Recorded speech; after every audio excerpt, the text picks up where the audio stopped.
bridges that have been built, but to celebrate the ways we have become living bridges ourselves. We reflect on the month behind us. We celebrate the many ways our schools have answered that call. Second slide, please. In Catholic education, we see the evidence of bridge building every day. We connect people to ideas, ideas to meaningful growth, and personal growth to social transformation.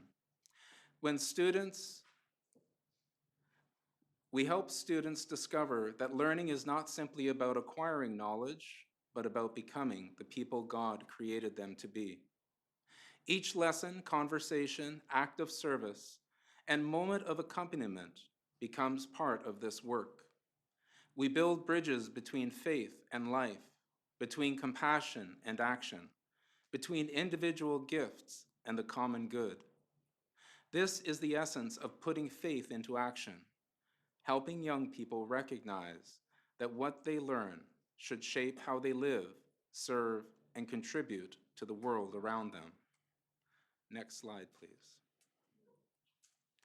This month, we saw many examples of students becoming living bridges within their communities.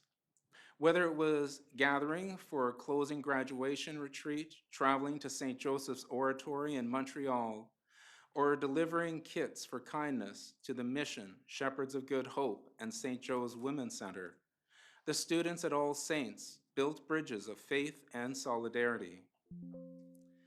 We also saw bridge building take place through the dialogue and encounter at St. Joseph High School, where students in the World Religions course participated in a living library featuring faith leaders from across the community. Through service, pilgrimage, and dialogue, students experienced something central to the gospel, that we are created for relationship and called into communion with God and one another. Next slide, please. This month, we also took time to honor and strengthen those who serve as living bridges throughout our Catholic learning community. The Catholic learning leaders gathered to reflect on the year that has been and prepare for our next spiritual theme, nourishing new beginnings. Together, they reflected on ways God has been at work in their schools and considered how we can continue to nourish the conditions for students, staff, and communities to grow and flourish.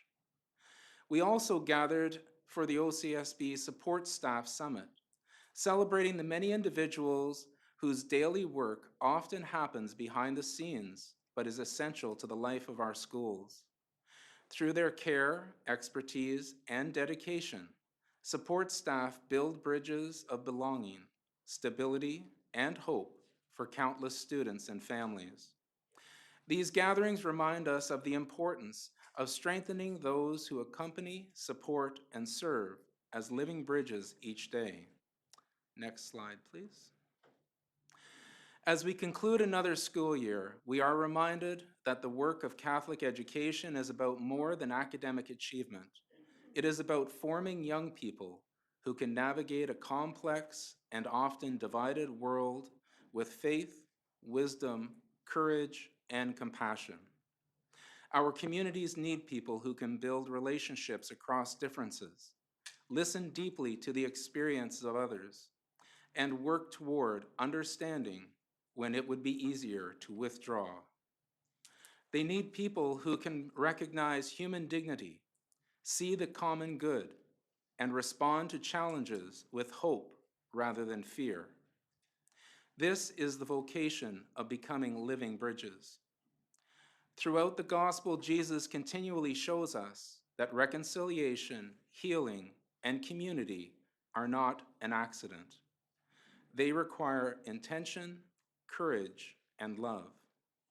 Next slide, please. Every bridge, however, leads somewhere.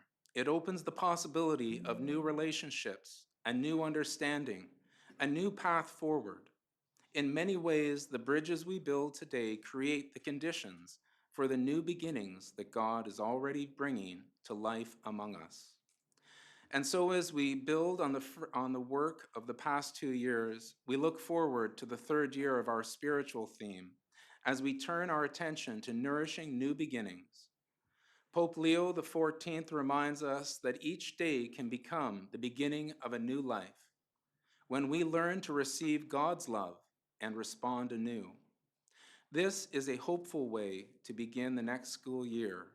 It invites us to recognize the grace already present among us and to walk together with confidence into what is still unfolding. May this summer break and the new school year that awaits us be for all of us a fulfilling journey where each day becomes an opportunity to see more clearly, to love more deeply, and to live more fully into the goodness and the grace that surrounds us. Amen. Thank you.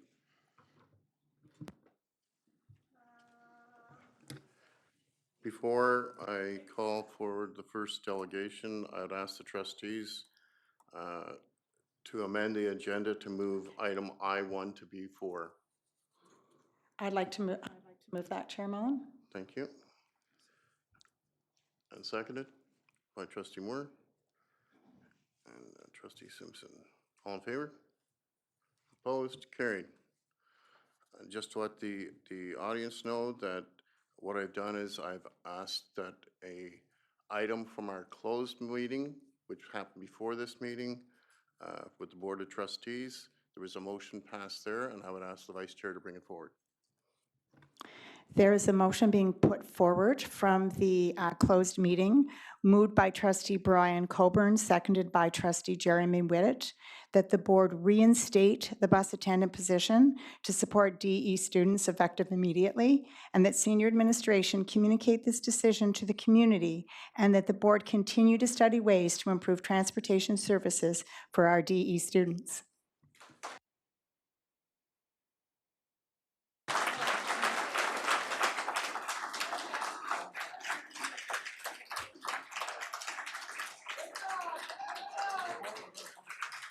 I have to pass, I have to get the trustees to vote on the motion. All in favor? Against? None. Mrs. Blackburn?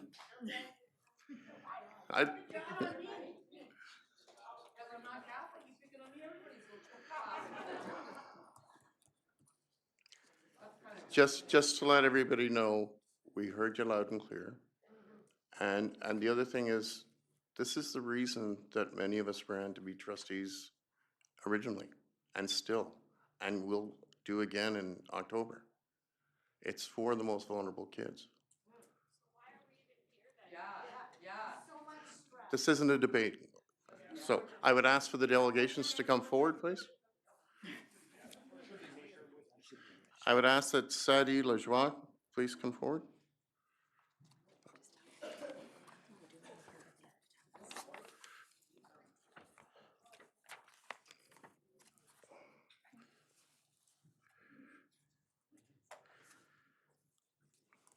Welcome.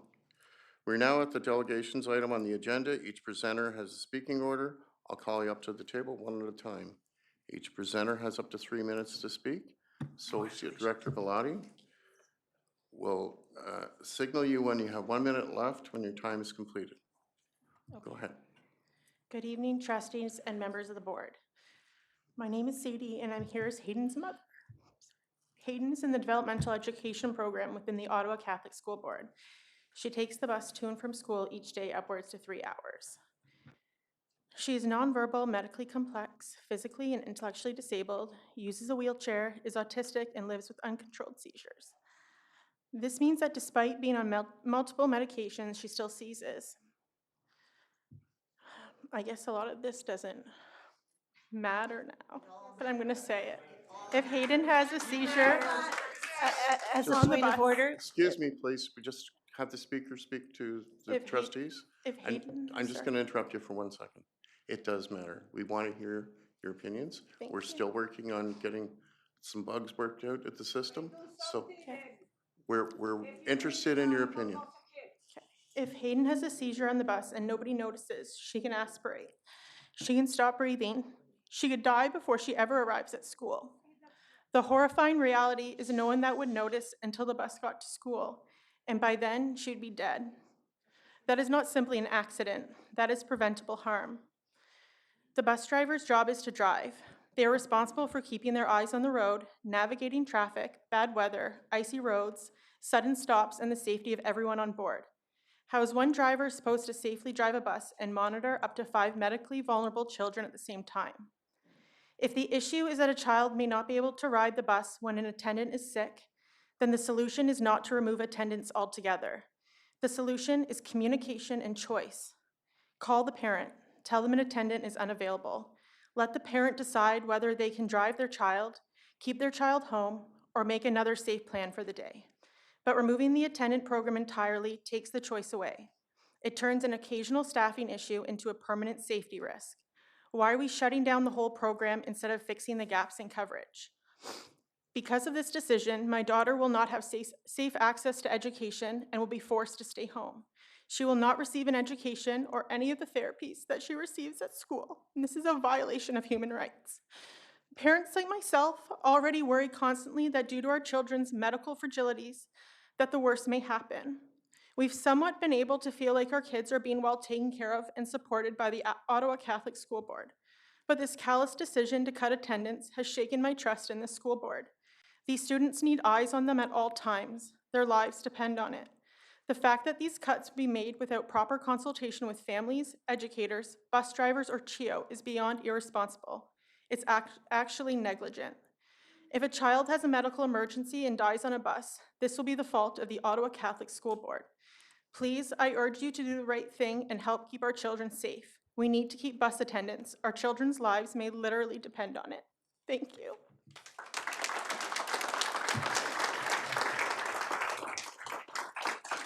Sit back down for a second. I have to ask the trustees if they have any questions for clarification. Clarification? Yeah, and thank you very much for making the presentation, and just for clarity purposes, just to reiterate so everybody knows that the motion did pass, that trustee Coburn and I moved to ensure that the attendants are reinstated, There's a that question there will of- be no question of change to clarity that, there? and that your comments and concerns, as well as those that are there in the audience, have been heard loud and clear. So thank you for being here. Thank Okay. you. Thank you very much for your presentation. If you could leave your notes with one of the young ladies over there on the side. Thank you very much. I'm done. You're done?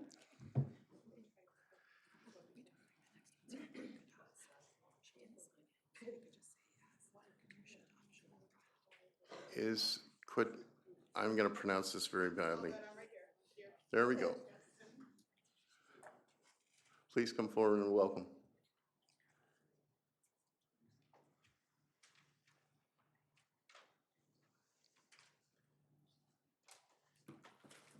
Welcome. As I said before, you'll have 3 minutes to speak. Yep. Associate Director Valadi will signal you when you have 1 minute left, when your time is complete. Okay? Thank you. I wrote something, but I wanted to comment on something somebody said on this side of the room. They said, you ruined one board, don't ruin this one. And we are a family that was with the public board, and due to the terrible situation that was there, we moved to the Catholic board. So thank you for mentioning that, whoever did. My name is Kadir Shatov. I'm currently a graduate student and working full-time. I'm the parent of a vulnerable child, Sama, who depends on safe transportation to get to school. I'm also here on behalf of parents who have heard of this decision, don't speak English, and don't have the means to share their concern. My child is nonverbal and has a profound disability. She cannot explain if she's scared, uncomfortable, unsafe, or mistreated. Her bus route is an hour and a half each way, so she's on the bus for 3 hours every single day. My commute is 45 minutes, and I struggle with that. I don't have the pretty words for it, but it's tough. When I contacted OSTA about this long route that started 2 years ago, they said, you know, she has the bus attendant, we'll do our best to make her comfortable, we have no drivers, we need to get her to school.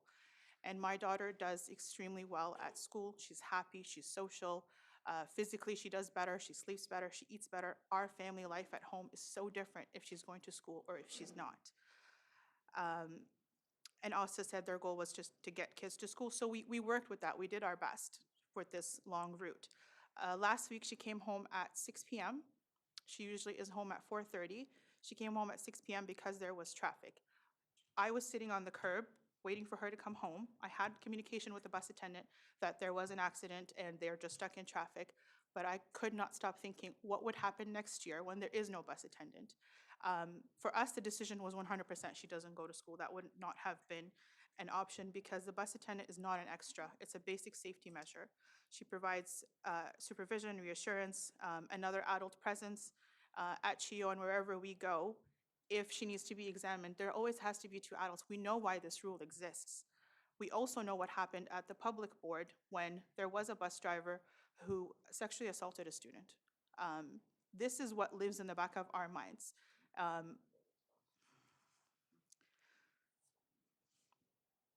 Removing bus attendants places too much responsibility on drivers who are already responsible for safe driving.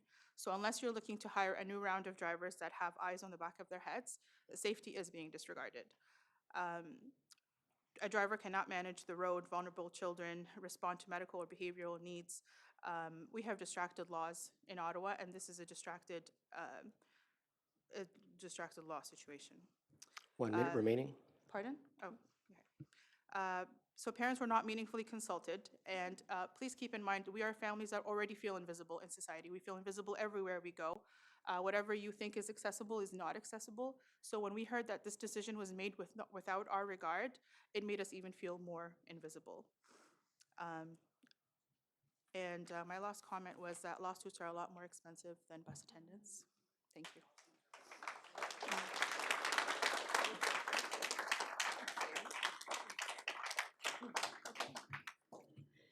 Do any of the trustees have questions for clarification? I do have a question for clarification. Thank you, Chair, through you. You mentioned the public school board. Have you asked the trustees and the administration at the public school board as to why they do not offer bus attendants with their DE students prior to switching? No, You don't. we switched 4 or 5 years ago. My daughter is in grade 5 now, going to grade 6. So we switched around the first grade mark. We switched for many reasons, but that was a big, we saw the difference. It wasn't it wasn't the whole intention, but it made our lives so much easier, and I can't imagine going back. But I should mention our route was 15 minutes with the public board. Any other questions? Thank you very much for your Thank you all. presentation. If you can give your notes to the ladies on the side, please. And Brian McPhail, welcome.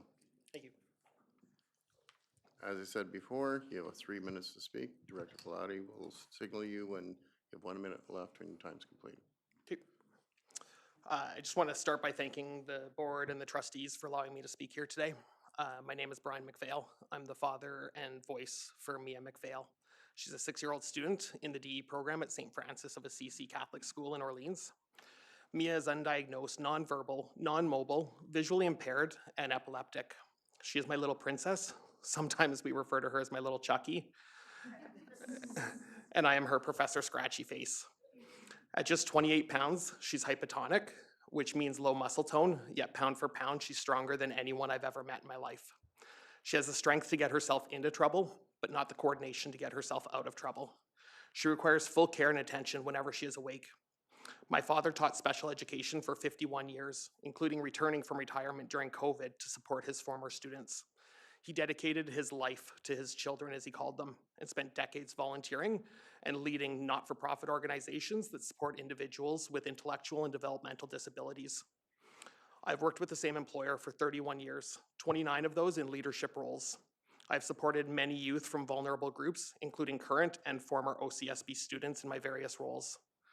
Through both my professional leadership experience and my lived experience in the special needs community, I bring a perspective shaped by love, advocacy, and accountability. The past 2 weeks have been painful and exhausting. The way this decision was communicated with short notice, lack of transparency, and insufficient evidence or collaboration has left many DE families hurt, scared, distrusting, and feeling abandoned by the OCSB. Any educator worth their experience in special education understands the immense physical, mental, and financial toll of raising a medically complex, developmentally delayed child. Our fierce resolve to fight this decision should show just how fearful we are for our children's safety. I can assure you the stress of the last 2 weeks has already taken a real and lasting toll on my family's health. We are calling on the OCSB to reverse this decision and to conduct a comprehensive review of how future decisions impacting any children, especially our most vulnerable, will be made. Anything less sends a painful message that inclusion matters only when it is convenient and that DE children matter a little less. What example do we want to set for today's youth? Leadership is not just making tough decisions. It is doing the right thing when it is hard, acknowledging missteps and correcting them.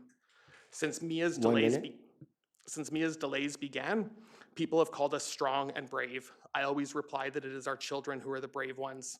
We are simply their voices and their mobility. Every parent fears outliving their children. We live with the daily reminder that we likely will.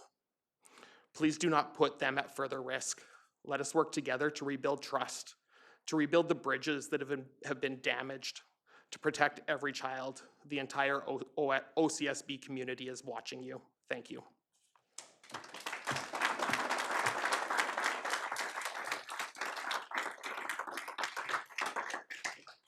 Thank you very much for your presentation. Is there any questions for clarification? Thank you very much. I would just, on behalf of the Board of Trustees, like to thank all of you attending tonight for sharing your experiences. We know this has been an upsetting for many families who relied on bus attendants, who do rely on bus attendants, where their children are transported to school. We have listened to everything you've presented. Thank you again for taking the time to present tonight. Trustees, take into consideration everything you've shared. And if you could please make sure that you leave your notes with the Secretariat on the side. Thank you very much.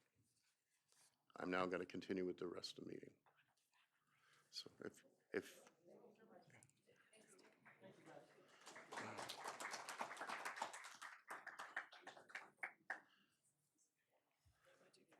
we'll take a 5-minute break.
We'll be starting the meeting back up. This isn't calling the meeting back to order.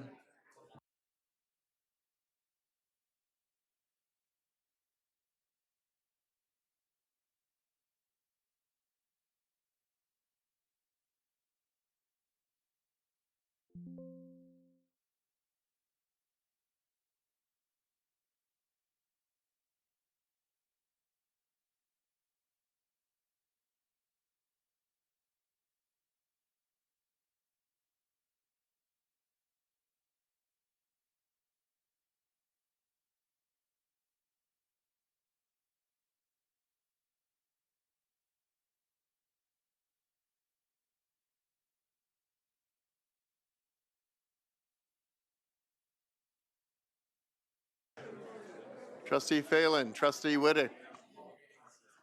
We're starting the meeting.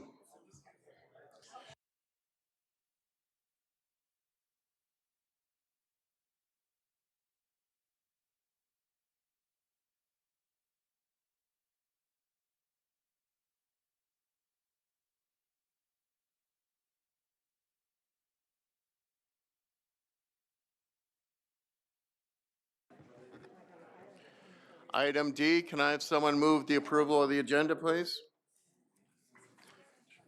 That would be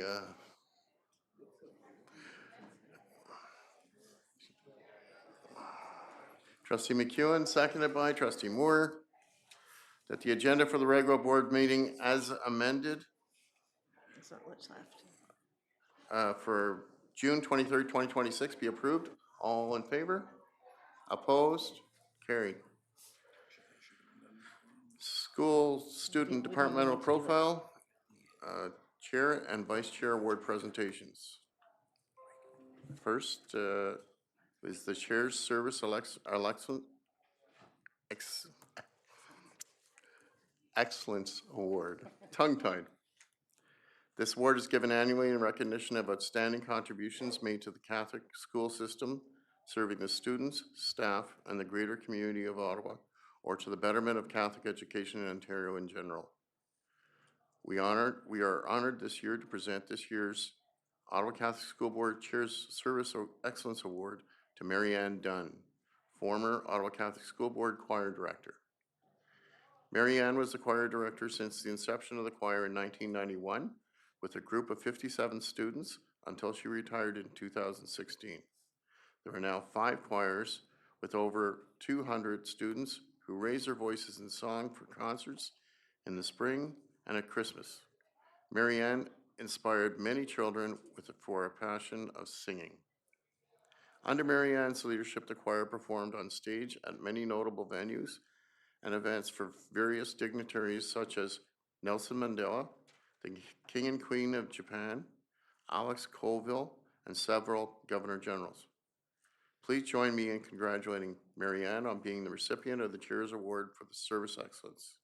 Accepting on the award on Mary Ann's behalf is her son, Tony.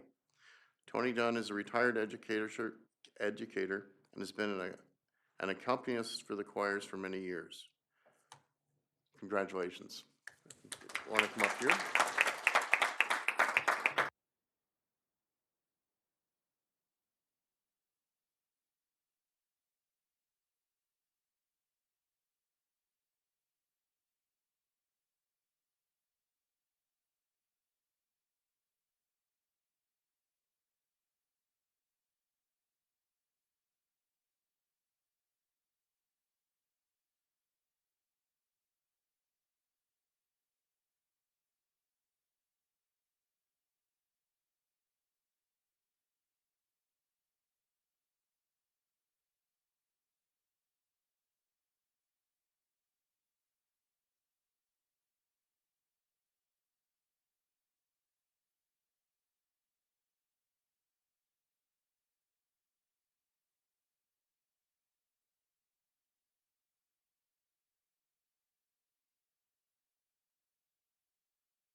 And I'm out of order, but I should just mention that Tony continues to lead our boys choir and do other wonderful things. So thank you to Tony as well.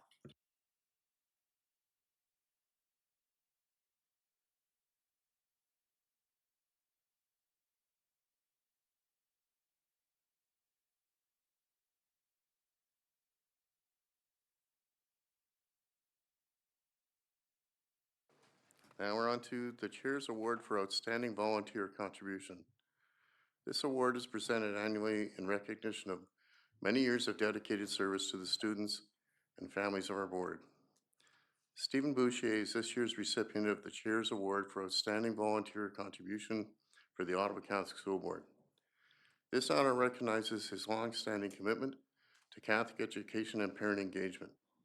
Since 2007, Stephen has been an innovative bridge builder, leading with dedication and heart. Beyond his children's school, Stephen has made significant board-wide impact, serving as vice chair of the Catholic School Parents Association and a member of the Parent Involvement Committee. He actively mentors school councils across the OCSB. His passion for collaboration and advocacy have inspired many parents to engage more deeply in their school communities, truly embodying the spirit of volunteerism. So congratulations, Stephen. Please come up.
And just as a side note, I met Stephen in 2007.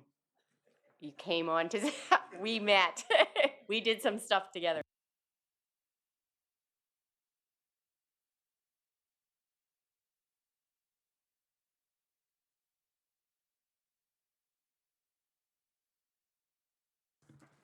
Madam Vice Chair. Well, it's my incredible pleasure to award the Vice Chair's Award for Community Partnership to the Kiwanis Clubs of the Ottawa Valley. This award is presented annually in recognition of outstanding contributions made by the community partner or agency to the Catholic school system serving the students, staff, and greater community of the Ottawa region. This year, the award will be presented to the Kiwanis Clubs of the Ottawa Valley. Accepting the award is Glenn Kneebone, president of the Kanata-Stittsville Kiwanis chapter. In April of 2020, 1 month after the COVID pandemic was declared, Glenn Kneebone announced the Kiwanis Computers for Kids program. In coordination with the 15 chapters in the Ottawa area, they collected funds and created partnerships to provide well over 100 Chromebook packages for us to offer students in need. Those Chromebooks not only benefited the students, but supported the students' families through video conferencing, navigating bureaucracies, and the translation on top of daily academics. Mr. Kneebone has also extended the partnership to further our relationship with the Kiwanis Kid for Kids Talent Festival, which has moved into Sacred Heart High School, offering a greater opportunity for our students to feature their talents. It is our pleasure to recognize the Kiwanis Clubs of the Ottawa Valley for their philanthropic work on behalf of our students. We are so grateful for your support.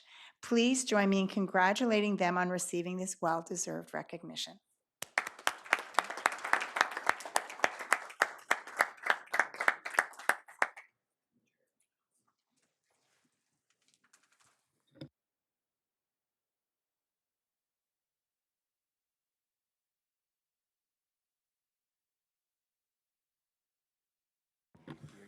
Okay, well, on behalf of Kiwanis in the Ottawa Valley, I should add that I'm coming to the end of my second year as a Lieutenant Governor for all the Ottawa Valley, by the way. Since COVID, we have continued to run our Computers for Kids program. As Superintendent Jeff knows, the digital divide is real, and the thank yous we get from the kids are hugely endearing. They really are. They make a big difference, and we intend to continue. We intend to go back to where we were in 2020 and to widen it now as a division-wide project, which goes all the way from Pembroke to Cornwall. So we have delivered computers to the district board, we've delivered them to the Upper Canada board and to the Atlantic board as well. So as well as the Catholic board. And yes, I think it is well over 100 that we've now given to the Catholic board. And Jeff has been a great assistance on that. I'd like to introduce Mr. Bill Gossowich behind me, who helped me start the program in the beginning. And did you not get an award? Yeah, anyway, doesn't matter, sometime. But anyway, thank you, and we hope to continue the partnership as we go. Kiwanis is, if you don't know, Kiwanis is about helping children in need and at risk. That's all we do. Okay, thank you.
And now we're going to start the meeting. Any declarations of conflict of interest? Seeing none. Confirmation of the minutes of the regular board meeting of June 9, 2026. Can I have a mover, please? That'd be Trustee Coburn and Trustee Lukatich Byers. That the minutes of the regular board meeting of June 9, 2026 be adopted as presented. All in favor? Opposed? Carried. There's no unfinished business from previous meetings. Item I, presentation and consideration of committee and staff reports. Committee of the whole has already been taken care of. Item 2, memo from the Associate Director of Education, re Catholic School Parents Association, CSPA, and Parent Involvement Committee PIC presentations. Associate Director Velati. Welcome, Aaron, and welcome, Steve. Good evening, Mr. Chair. It's certainly a pleasure to be here this evening with Aaron Lattiser, who, as everyone knows, is our chair for both CSPA and PIC, as well as Stephen Boucher, CSPA Vice Chair. Their presentation this evening will highlight the pivotal role that they play in supporting our schools and school communities all across our school board. We all benefit from the commitment and dedication from all of the members of CSPA and PIC. And I'll now turn it over to Aaron and Stephen to begin their presentation. Through you, Mr. Chair, good evening. My name is Stephen Boucher, Vice Chair, and I'm joined by Aaron Lattiser, Chair of the Catholic Schools Parents Association and the Parent Involvement Committee. We are pleased to present the 2025-2026 year-end report to the Board of Trustees. We would like to acknowledge our members joining us tonight and thank the many parents and volunteers whose dedication makes this work possible. Our core team this year is comprised of 10 parent members, 1 dedicated parent volunteer, and 2 representatives from the Special Education Advisory Committee, who ensure accessibility remains at the forefront of our advocacy. Our PIC subcommittee also benefits from a wide range of perspectives, including the CEO, Director of Education, Elementary, High School, and Systems Principals, administrative staff, and our board trustees. Together, we work to ensure parent voices are heard and valued as partners in education. Communication is a bridge to our community. Our constant contact newsletters and event updates now reach over 5,700 subscribers, keeping families informed of the latest OCSB, ministry, and community news and events. Through our website, direct email, and social media channels, including Facebook, Instagram, and X, we provide resources and updates to the school councils, school administrators, parents, and families. In partnership with Michelle McGarry, System Principal of Leadership and Parent Engagement, we have also been working to strengthen staff awareness of CSPA's role and support succession planning for parent engagement across the system, helping ensure that the knowledge, relationships, and practices that connect families with the board continue seamlessly through future staff transitions. This year, we hosted 7 general meetings, welcoming a combined total of 441 registered participants. We remained committed to accessibility by offering in-person, virtual, and recorded attendance options. To ensure representation across the city, we continued rotating our meetings among school communities, gathering at Sacred Heart, St. Matthew, Our Lady of Mount Carmel, and St. Veronica. This year, we also returned to the boardroom for 2 meetings, providing greater consistency while maintaining our commitment to connecting with school communities across the city.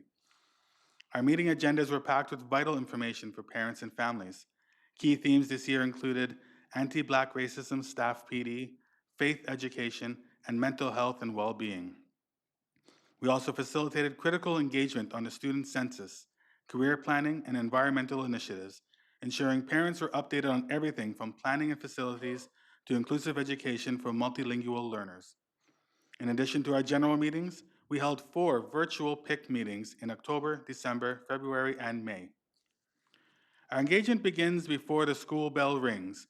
Last summer, we launched the year with our Summer Institutes for Parents, offering sessions on key milestones such as transition planning for children with IEPs. A highlight was creating the best conditions for growth and learning with guest speaker Hannah Beach, providing families with practical strategies to support student success. Over the course of the year, we delivered 16 parent and family engagement events, attracting more than 2,278 registrants. Attendance varied by session, ranging from smaller groups to events that significantly exceeded expectations. Regardless of numbers, we remain committed to supporting parents and families in meaningful ways, recognizing that supporting even one parent can have a ripple effect across many others. This strong participation reflects our community's commitment to learning, connection, and student success. A major focus this year is helping families navigate the digital world. We opened with a digital resilience and interactive AI night, presented in partnership with Google, Media Smarts, and the OCSB Learning Technologies team, exploring digital citizenship, online safety, and artificial intelligence. We followed with the Family Smartphone Guide with Margot Denome, which was offered through 2 virtual and 2 in-person sessions, providing practical strategies for healthy technology use and online safety. We concluded with our well-received AI Lab open house, where families experienced hands-on demonstrations of the AI tools students are using across grade levels. Our programming also addressed other priorities for today's families, including environmental stewardship with Earth Rangers, supporting children with memory and learning disabilities, and a skills trades parent information night with our OCSB intermediate and high school student success department partners, which drew strong participation with families across OCSB secondary schools. Our annual school council conference in November was another success, bringing council members together to build connections and share best practices in fundraising, communications, and grant planning. We are also pleased to once again offer childminding, allowing parents to fully participate while their children enjoyed crafts and games. Our support for school councils continued through the year with targeted learning opportunities, including confidently managing school council finances in March. These sessions equip volunteers with the knowledge, confidence, and resources to strengthen their councils and support their school communities. That dedication was reflected in the remarkable initiatives led by school councils across the system. Highlights include St. John 23rd's Monster Mash, St. Mother Teresa's Trivia Night, St. Carlos's Paint Night, and St. Isidore's Candyland Jingle. Just a few examples of the creativity and commitment demonstrated by parent volunteers. From pizza lunch programs and family events to fundraising initiatives and special school traditions, those efforts enrich the student experience and strengthen school communities. The spirit of community was equally evident in initiatives such as St. Elizabeth Ann Seton's Netherworld Barhaven Santa Claus Parade Float, All Saints E-Waste Collection Fundraiser, and St. Augustine's Welcome to Kinder Night. These locally driven events help welcome new families, build lasting connections, and create a strong sense of belonging from the very beginning.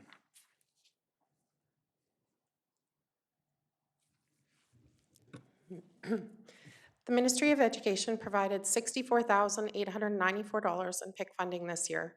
We broke this down to support all 90 schools with a total of $51,500 while allocating $13,394 for our regional PIC grant. This ensures every community has the resources to promote parent engagement and involvement locally.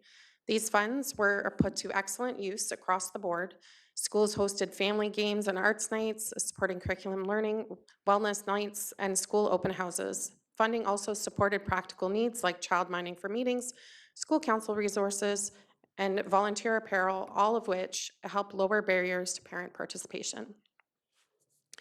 This year, we received $50,500 in program funding, supporting projects across 32 schools and school councils and departments.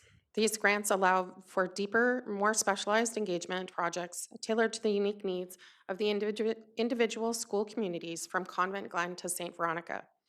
The creativity shown in program projects was inspiring. Initiatives included family fitness challenges, STEAM nights, and sessions with experts like Paul Davis on online safety and Aubrey Norona on hope and building connection. Literacy and numeracy projects, along with Get Active Together sessions, helped parents engage directly in their children's learning journey. We continue to be a strong voice for parents at both the board and the provincial levels. We maintained our valued partnership with SEAC and participated in board committees and meetings, contributed to initiatives such as the Student Census Consultation, and continued our advocacy with the Ottawa Student Transportation Authority on community support and the Ministry of Education through regional PIC meetings. We were also honored to support and celebrate important board initiatives, including Catholic Education Week and Indigenous student celebrations, reinforcing our commitment to inclusive, welcoming, and faith-filled school communities. In April 2026, we hosted our volunteer appreciation event again with over 100 participants. This was a moment to pause and recognize the heart and soul that our volunteers bring to their schools. We focused on creating a relaxed atmosphere where parents could connect and be celebrated for their selfless contributions. Our culture of gratitude extends year-round. On International Volunteer Day, we celebrated the dedication of all OCSB volunteers.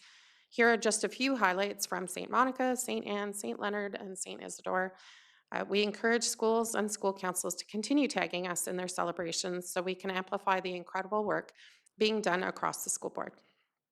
Our success is built on collaboration. Our core team brings together the CSPA executive, PIC, SEAC, and school council representatives working in partnership with board staff, including the CEO, Director of Education, Associate Director of Education, System Principal of Leadership and Parent Engagement and Communications, to name a few. Together, and with the support of a Ministry of Education regional PIC grant, we continue to strengthen parent engagement across the OCSB. Looking ahead to 2026-2027, we will continue to grow our membership and increase awareness of CSPA, PIC, SEAC, and school councils among new families and staff. We also look forward to advancing parent engagement by supporting professional learning for staff, strengthening partnerships across the system, and updating our training and resource materials. Mark your calendars for our Summer Institutes in August, our family conference on September 26th, and our Kinder Workshop in October. We look forward to welcoming families and continuing to build strong connections across our OCSB community. In closing, we would like to thank the Board of Trustees, CEO, Director of Education, Mary Donahue, and the executive team for their continued partnership and support throughout the year. We extend a special thank you to Associate Director Ben Velati for his leadership, guidance, and commitment to meaningful parent engagement. We are equally grateful for Michelle McGarry, System Principal of Leadership and Parent Engagement, whose partnership with Ben has strengthened our connection to the board and provided invaluable support in advancing our work. Together, their collaboration, accessibility, and willingness to work alongside us have helped us navigate opportunities and challenges while keeping families at the center of our efforts. Most importantly, we thank our school councils and parent volunteers. Your generosity, dedication, and countless hours of service strengthen our Catholic school communities every day. Your time and commitment mean more than words can express, and we look forward to another year of parents helping parents succeed. And a quick little thing to put in the middle of that one before we say bye is a huge thank you on behalf of all parents to your decision this evening. We did want to add that. So with that said, wishing everyone a safe, restful, and well-deserved summer. So, Mr. Chair, as you can see, it's been a very busy year for many members across our community, including CSPA and PIC. Be happy to take any questions. Thank you very much. And we should be saying thank you to you for everything you do with the parents and the parent councils to help us run the school board. And it's because of people like you that make such a difference and becoming a community and a family. So thank you very much on behalf of the Board of Trustees. Before they all say it and I don't get a chance, especially this guy here. Trustee Phelan. Through your chair, just want to say thank you so much.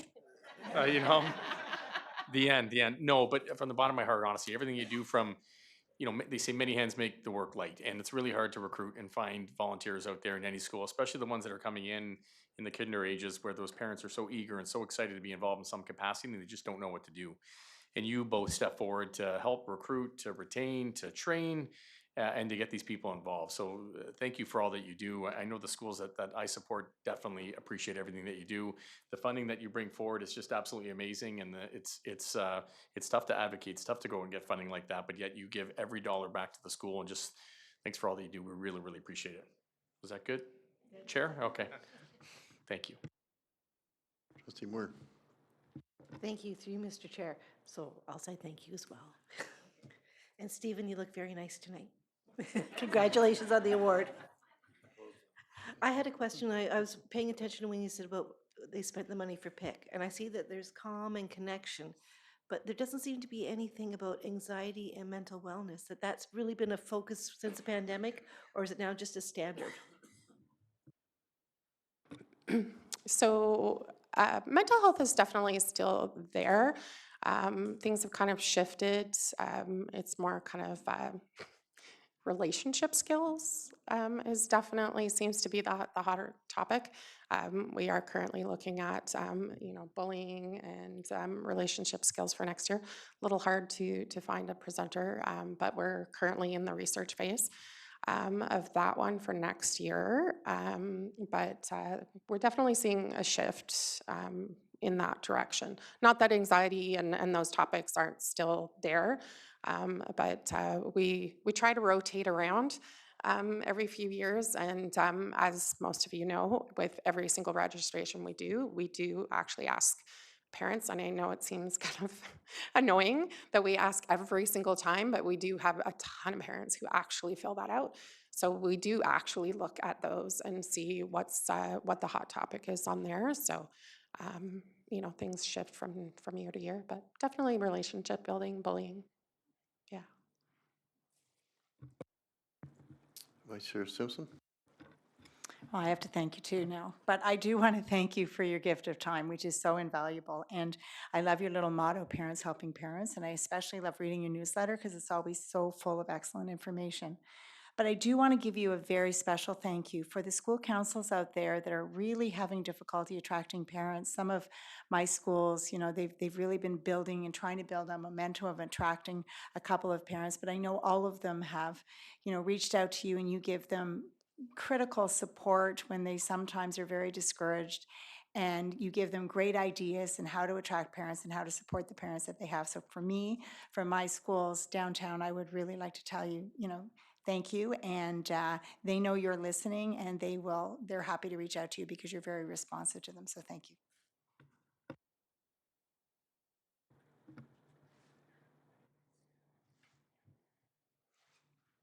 Any other questions, comments? Nice new logo, by the way, too, that you put in. That was good. Thank you very much for your presentation. Can I have a mover, please? Trustee Moore, Trustee Phelan. The memorandum from the Associate Director of Education dated June 17, 2026, entitled Catholic Parents Catholic School Parents Association and Parent Involvement Committee presentation be received. All in favor? Opposed? Carried. Item 3, memo from the Superintendent of Special Education and Student Service SEAC year-end presentation. Welcome Superintendent Benton. Welcome Tracy.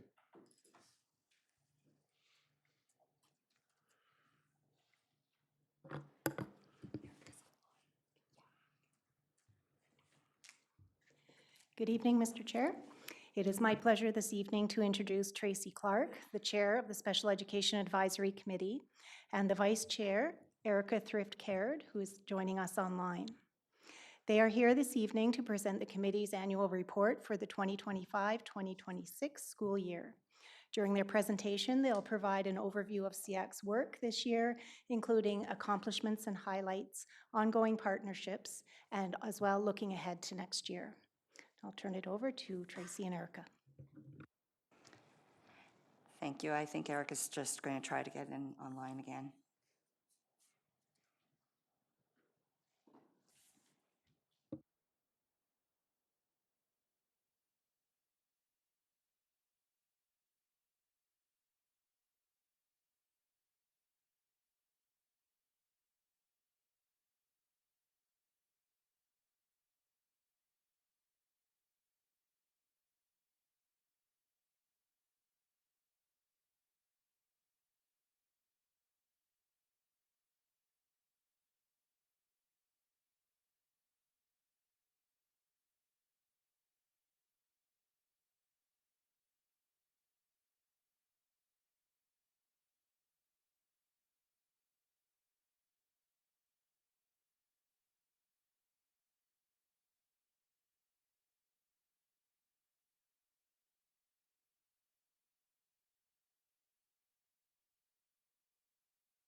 Through you, Mr. Chair.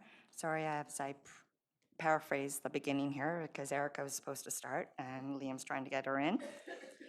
Good evening. My name is Tracy Clark and I'm the chair of the Special Education Advisory Committee, and joining me tonight online, hopefully, is Erica Thrift-Caird.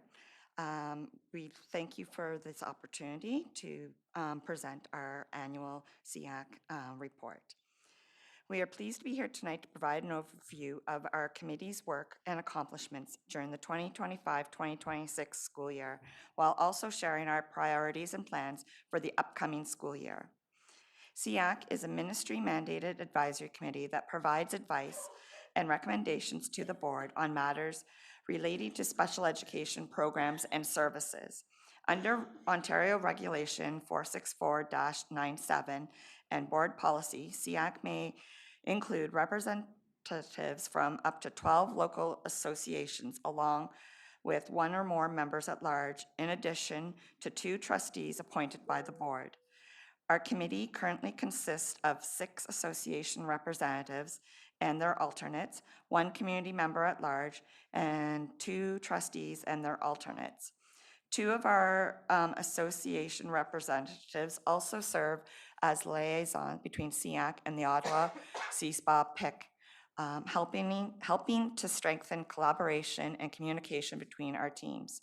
Supporting the committee on several non-voting members, including superintendent, principal, and coordinator of special education and student services, along with the executive assistant to the superintendent, who serves as our recording secretary.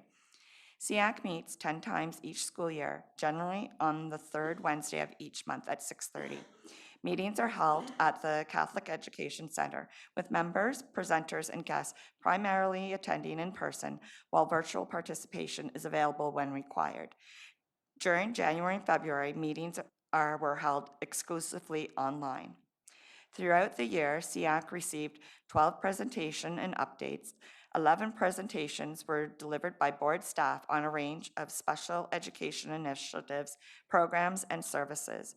We also welcome presentations from Ottawa CSPA PIC on engaging families and communities and their roles within the school board, highlighting how their partnership with SEAC supports strong family engagement and collaboration.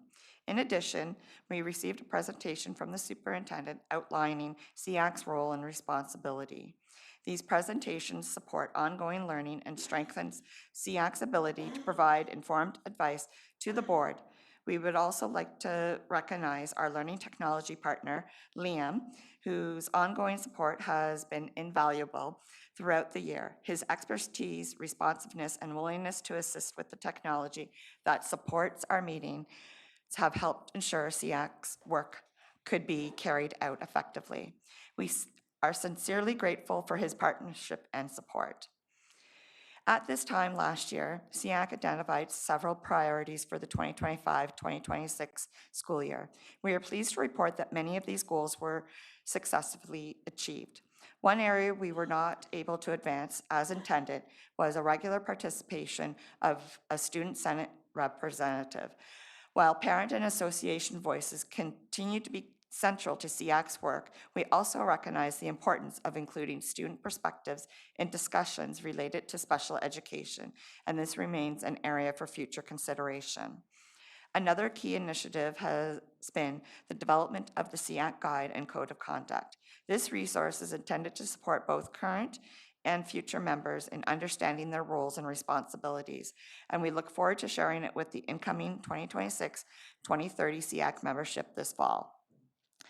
Although we were unable to launch the family conference this school year, we've continued to work closely with Ottawa CSPA PIC to plan the inaugural family conference this September, which will include a broadened community resource cafe designed to bring together a wider range of community partners and supports for families. SEAC is proud of the accomplishments achieved throughout the school year. We've strengthened parent engagement through our delivery of 3 focus group conversations focused on individual education plans and transitions, future planning for students from kindergarten through post-21, and parent-educator communication. These sessions provided parents and caregivers with a welcoming environment to share their experiences, identify challenges, and offer recommendations to inform future work. Our partnership with Ottawa CSPA PIC also continued through newsletters, contributions, participation in family engagement events, and ongoing liaison between our committees. In fulfilling our legislative responsibility, SEAC reviewed the board's special education report and provided input throughout the year. We also began preparation for the upcoming 2026-2030 SEAC term by developing a new application process and reaching out to current and prospective member associations. SEAC continued its advocacy beyond the board. Last spring, following the announcement of the Academic Assistant for Adults with Developmental Disabilities AD program would be ending, we wrote to the Minister of Post-Secondary Education, Algonquin College, and local members of provincial parliament to advocate for continued funding and expand post-secondary opportunities for students with developmental disabilities.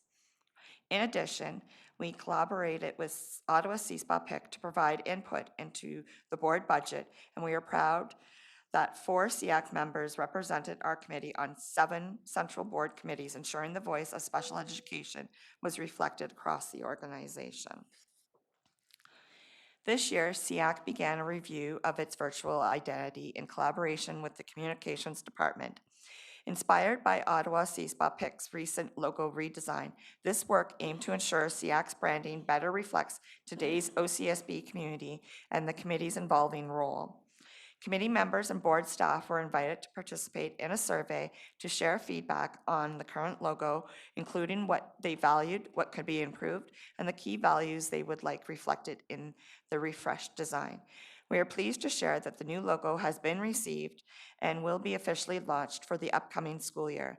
The design reflects our shared commitment to inclusion, collaboration, and belonging while remaining aligned with the board's overall visual identity. We look forward to continuing to work with communications as this refreshed identity is introduced across the board's website and communication materials. I'll turn it over to Erica.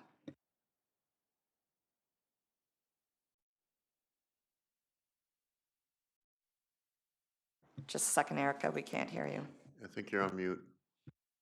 Sorry, after all of that. Our partnership with the Ottawa CSPAL PIC continues to be one of SEAC's greatest strengths.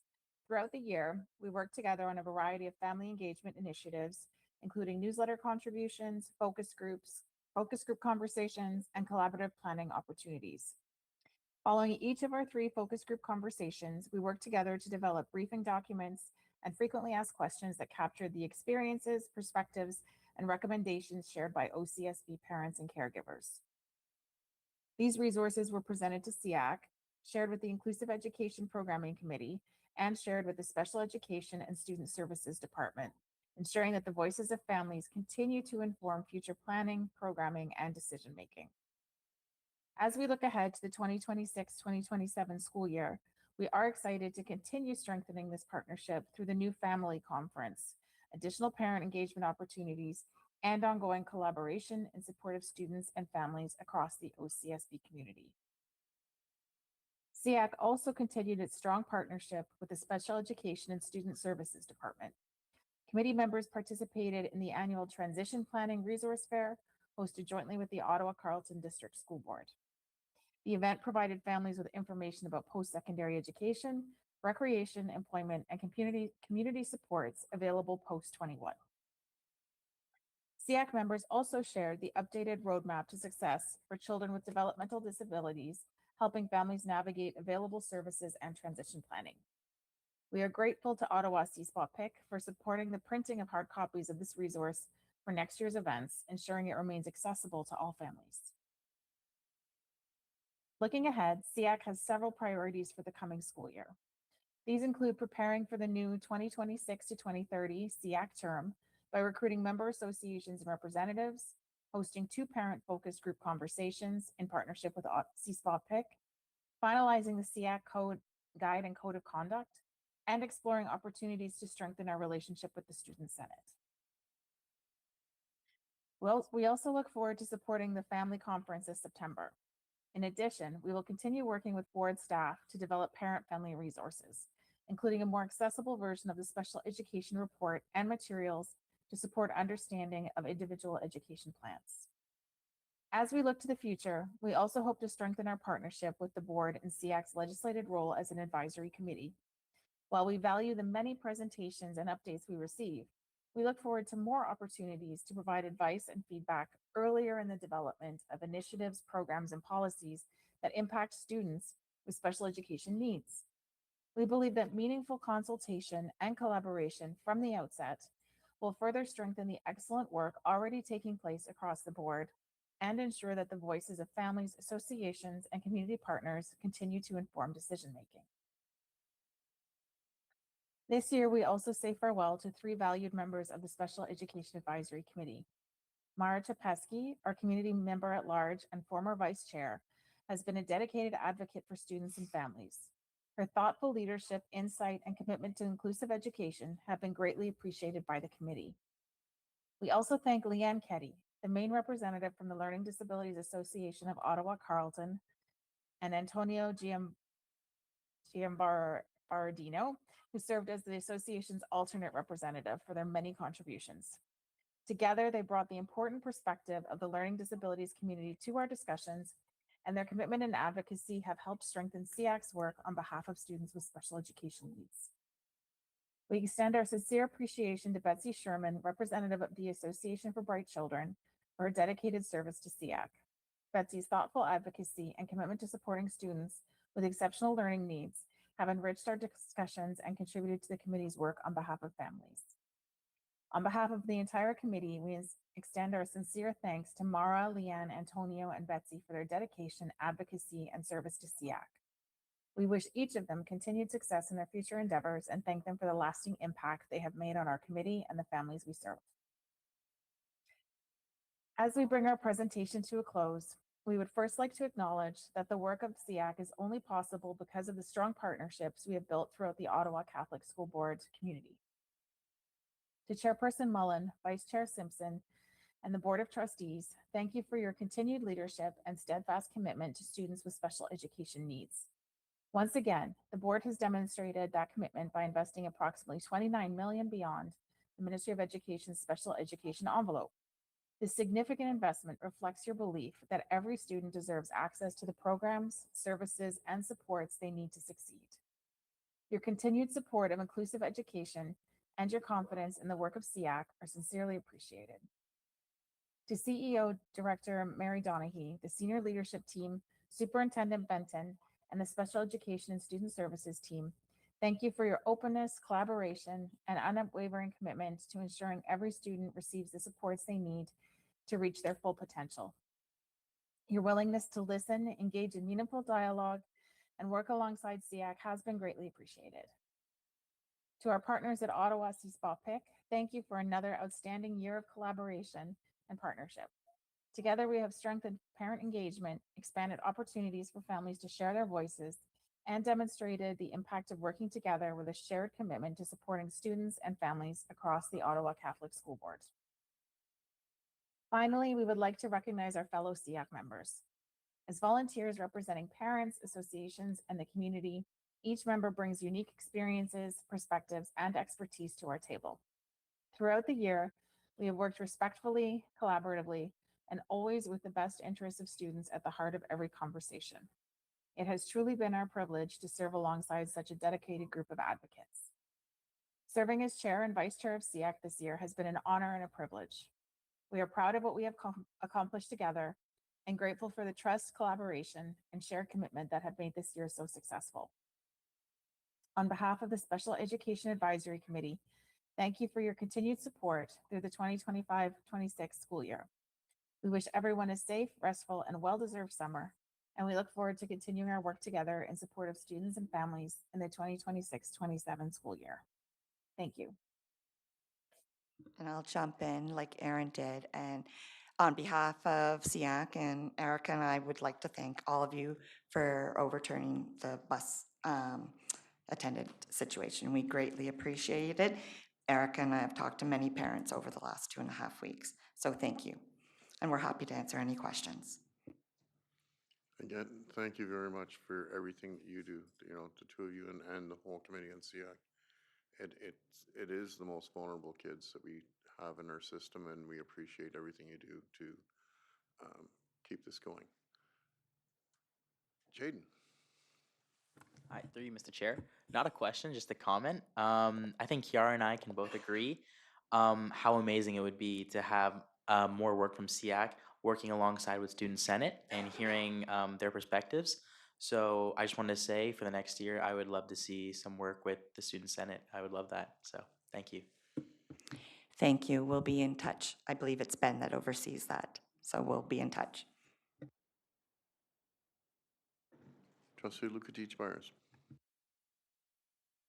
So going to continue in the same vein. Just wanted to thank really Tracy and Erica and all the SEAC members for all of your hard work during the year. And I mean, we saw tonight very clearly how important it is to, you know, make sure we support and advocate our most vulnerable students. So thank you very much. Thank you. Trustee Simpson. I want to thank you also. I think we always have to keep in mind that we are working with volunteers, and it takes an incredible amount of your time to put together agendas and to hold meetings and to keep in touch with people. And your incredible support of parent and parent voice and parent advocacy, and the importance of never planning for students, but planning with students. I think that's something that your committee embodies, and I think it's always important for us to remember student voice and to consider student voice. And I love the idea about the Student Senate, and that you're so very open to new ideas. So thank you very much also for your gift of time. Thank you. Trustee Phelan. Through you, Mr. Chair, just want to say thanks as well. And I really do mean, I know I make some of these meetings as the alternate, and I know some of them go quite long, but there's a lot of work that happens in advance of preparing for your meetings.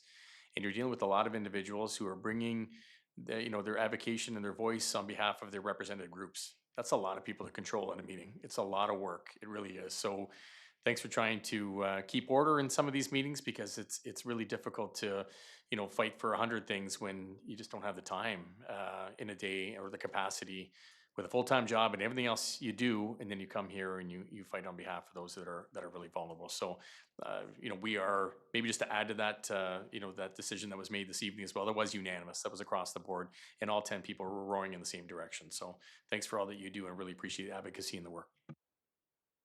Thank you again. And many of you have called me during my workday, and my house is very chaotic, so I appreciate your comments, Scott.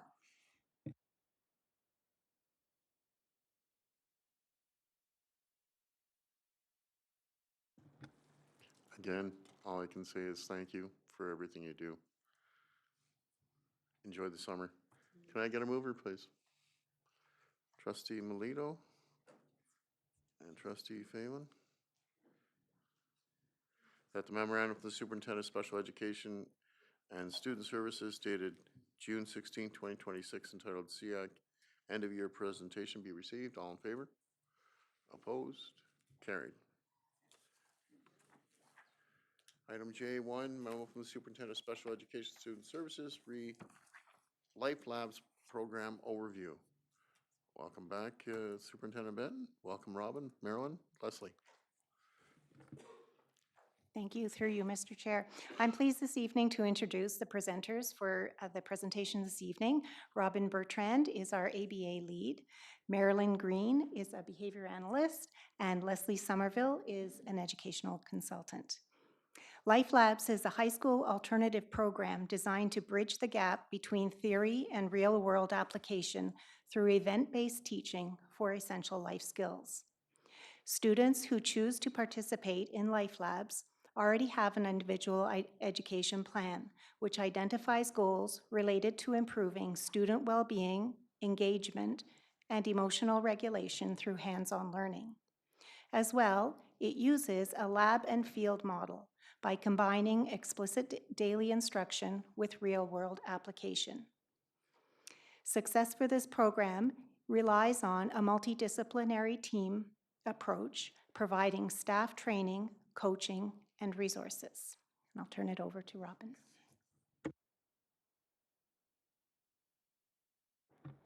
Good evening, Mr. Chair, trustees, executive team.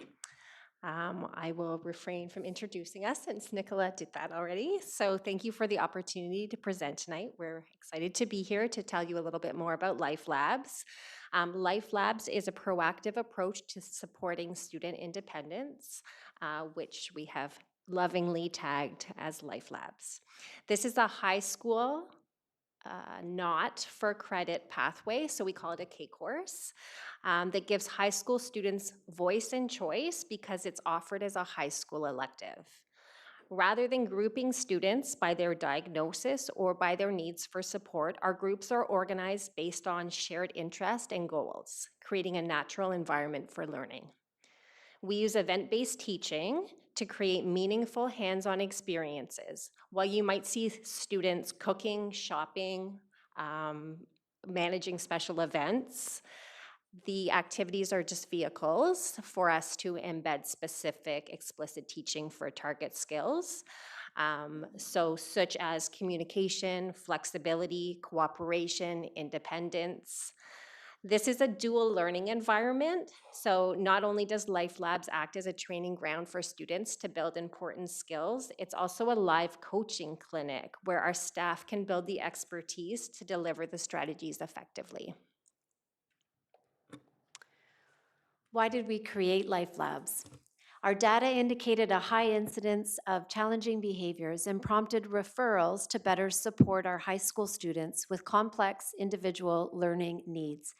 Recognizing that behavior is a form of communication, we listened closely to what our students were telling us through their words and actions. Their dysregulation wasn't a barrier, it was a call for better tools and a clear signal that classrooms needed to evolve. This insight allowed us to break free from the reactive cycle and shift towards a supportive, student-centered, and strength-based approach. Life Labs represents this proactive shift, provides students with intensive, direct instruction to build the vital skills while simultaneously serving as the dynamic training ground for our educators, By embedding our specialists directly with the classroom, we're empowering our staff and building a sustainable culture of internal expertise that ensures students have the support they need to thrive. Our journey. So this journey began 2 years ago with a pilot at Notre Dame High School.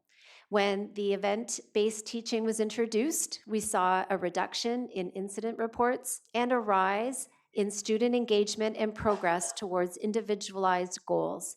We then refined the model at St. Patrick's High School into a daily instructional block.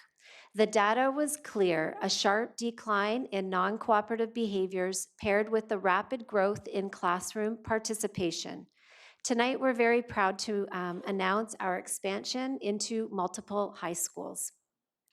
We distinguish the lab and the field. The lab is a one block of the day, a learning environment where students build their tools through direct programming, and staff receive real-time, on-the-job coaching in evidence-based strategies. The field is the remaining 3 blocks of the day. This is where students take their tools and apply them in active roles across the school: the cafeteria, the hallways, peer relationships, and the rest of their classes. This bridges the gap between classroom and the real world. This allows students to generalize the skills that they have learned and practiced in the lab, safeguarding their path to real-world autonomy.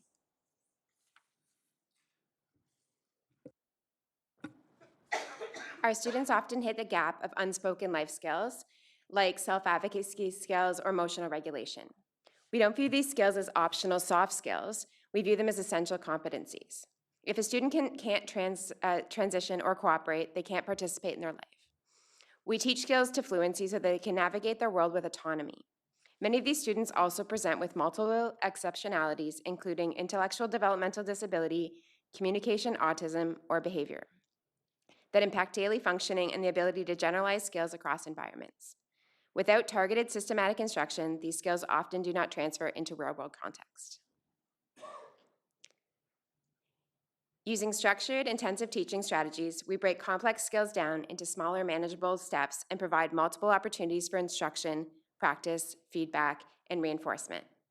Whether we're teaching communication, self-regulation, independence, problem-solving, or social skills, we explicitly teach each component until students can use the skill confidently and consistently across settings. Rather than assuming that the students will learn these skills through through observation or experience alone, we create intentional learning environments and opportunities that support true skill development and long-term success. LifeLab takes learning to a step further by embedding these skills into authentic, functional contexts that mirror the real-life experiences. We're building transferable skills that prepare students for independence beyond life or beyond school, not just task completion within it.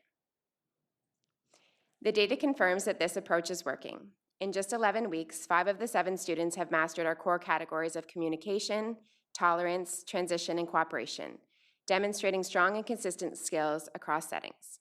For example, one student who previously struggled with transitioning would often refuse to leave a preferred item. He was unable to say, "1 more minute, please."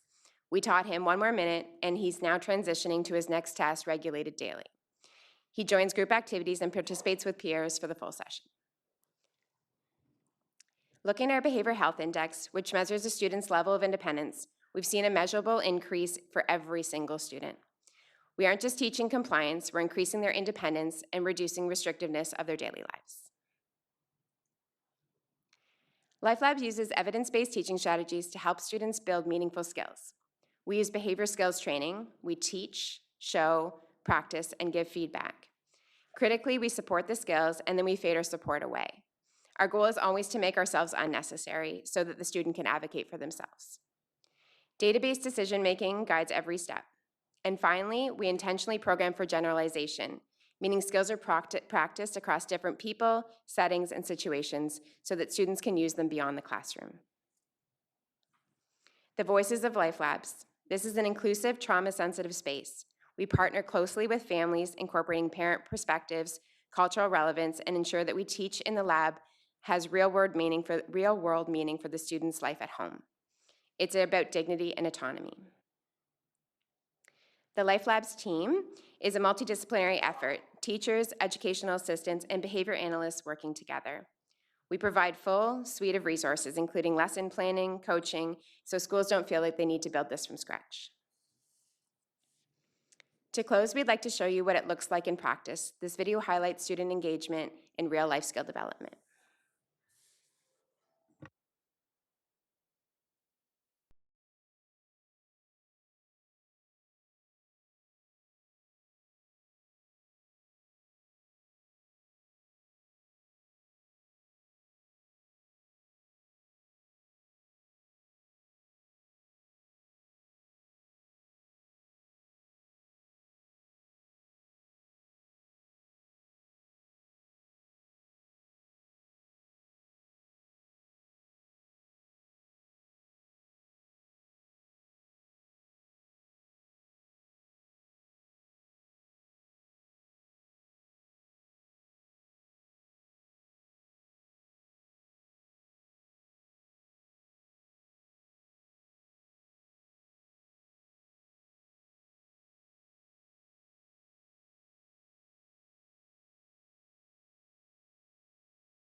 And at this time, we'd be happy to answer any questions.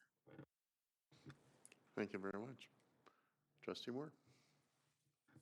Thank you. Through you, Mr. Chair. So you're seeing in high schools, in many high schools, and it's a great approach, but you're seeing students from the age 14 to 21.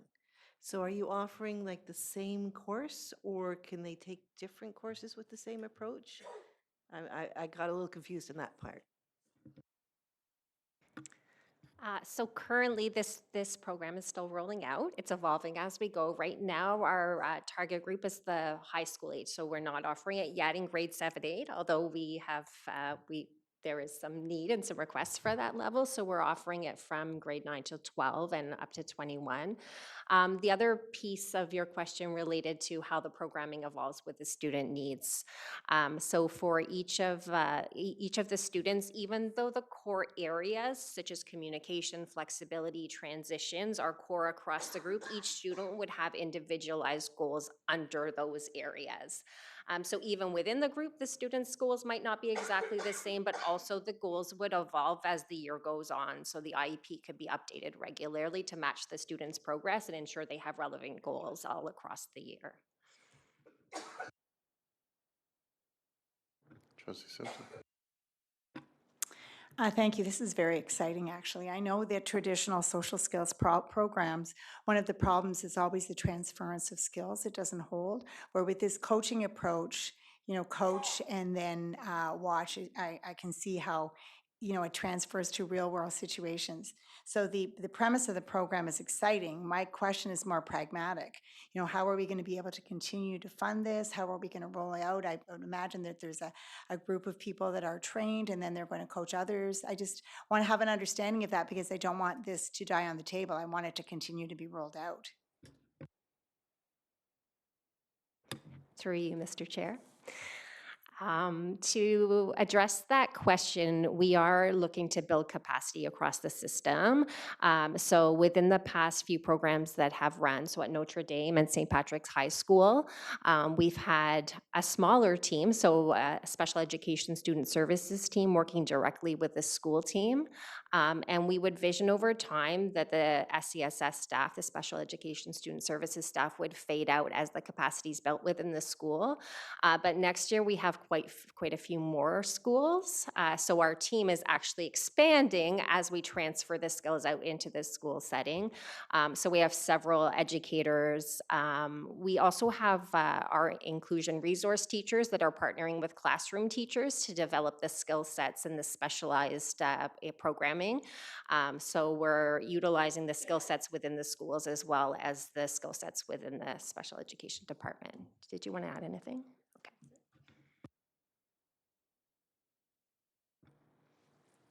Any other questions or comments?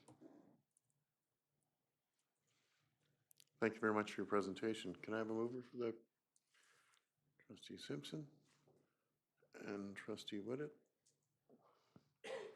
That the memorandum from the superintendent of special education and student services dated June 16, 2026, entitled Life Labs be received. All in favor? Opposed? Carried. Thank you. Item 2, memo from the superintendent of planning facilities, re the new OCSB Catholic Elementary School, formerly known as Century Public School at 8 Red Pine Drive, the proposed attendance boundary consultation document. Welcome, Superintendent Bella. Mr. Baxter. I have a question before we start. This hasn't been publicly announced at a board meeting yet, has it? Because it was last Friday that. Yeah. Not a board meeting, no. No, we had not at a board meeting, so. Not at a board meeting, no. Congratulations, gentlemen, we got a school. Thanks for building it so quick. I actually dropped by and took pictures if anybody wants to see them. Great. So that would be 91? 91. Sorry?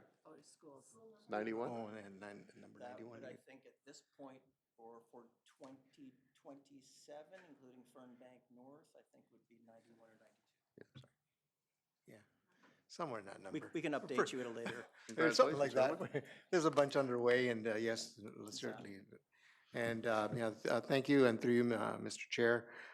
Certainly after, I'm joined tonight with our manager of planning facilities, Ian Baxter, and I've been here for about 8 years, and there's been a lot of work done by our capital group and under our long-term capital planning, and I know that this project has been on our list for at least 8 years since I've been here, and certainly it's been on and off in a variety of what it's applicable or not, and certainly it's a project that we're looking forward to address the needs in our communities for St.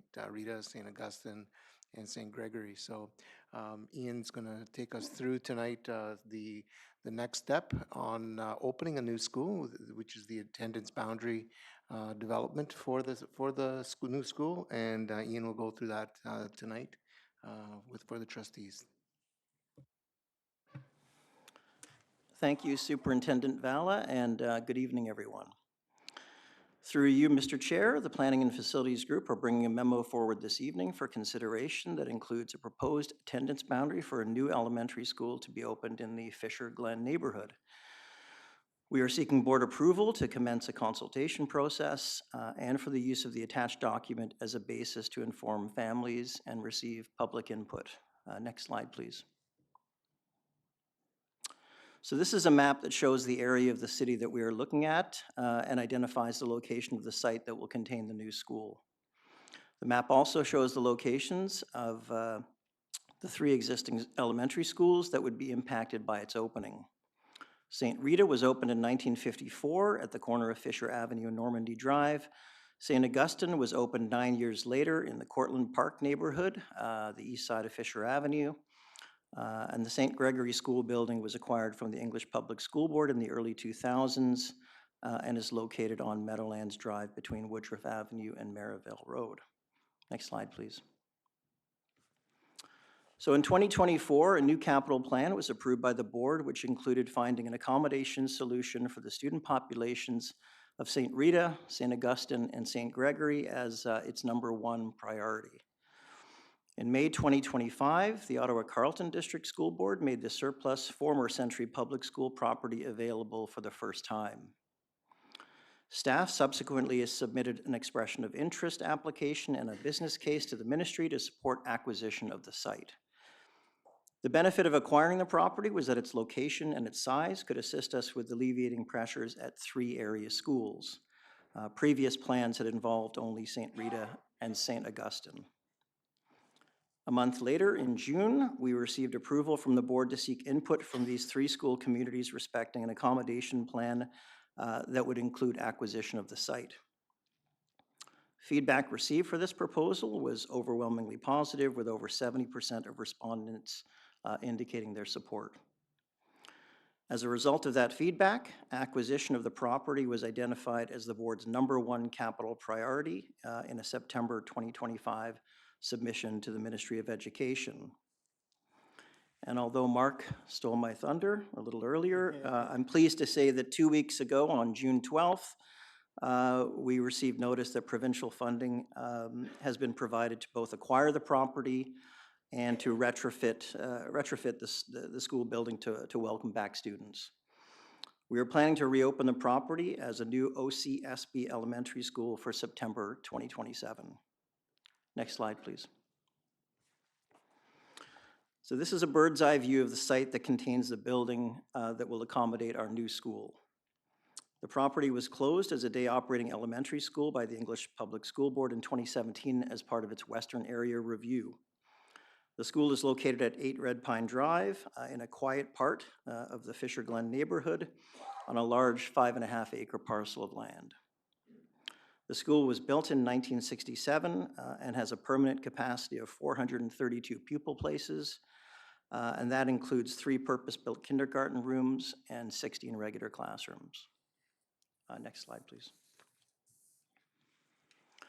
So this slide shows the attendance boundaries of schools impacted under the proposal. There's currently a joint attendance boundary in place for St. Rita and St. Augustine. This is the area shown in yellowy beige on the slide. This boundary was created in 2020 as a means to alleviate the acute pressures being experienced at St. Rita and to divert student enrollment to St. Augustine. Prior to the joint attendance area, the boundary division between these two schools was Fisher Avenue. The St. Gregory attendance area is shown in a salmon color, a majority of which is bounded by Baseline Road to the north, Woodruff Avenue to the west, Maryville Road to the east, and the CN rail line to the south. Students attending all 3 elementary schools are directed to Frank Ryan Intermediate School for grades 7 and 8, and St. Pius the 10th High School for grades 9 to 12. Next slide, please. Appendix C of the consultation document you have this evening contains the proposed boundary for the new OCSB Elementary School at 8 Red Pine Drive and revised attendance areas for St. Rita, St. Augustine, and St. Gregory. The new school's boundary would encompass most of the geographic area bounded by Maryville Road to the west, Baseline Road to the north, Fisher Avenue to the east, and the CN rail line to the south. The exception would be the area immediately surrounding St. Rita. In setting these 2 attendance boundaries, we commenced the exercise identifying homes that were located within walking distance to St. Rita. We then refined those areas to ensure viable school enrollments were established and logical boundary divisions were created as much as possible. The St. Augustine attendance area reverts back to that which was in place prior to the joint boundary in 2020. St. Gregory would lose that portion of its current boundary located east of Maryville Road, and that which is located in close proximity to the new school site. Adding the new school would result in a projected aggregate utilization rate of just under 100% across these 4 schools for 2027, and a reduction in the number of portable classrooms to an estimated 3. As mentioned earlier, this process involves the opening of a new elementary school for the board. As such, we are proposing that the new school open with a full complement of grades and students residing within its boundary area be relocated from existing schools in September 2027. St. Rita and St. Augustine students who do not live within the proposed new school boundary will either be designated to attend those schools under the proposal or will be given a one-time option to choose to remain with eligibility for transportation. New students, including siblings of current students, would be directed to attend designated schools under the proposal. Next slide, please.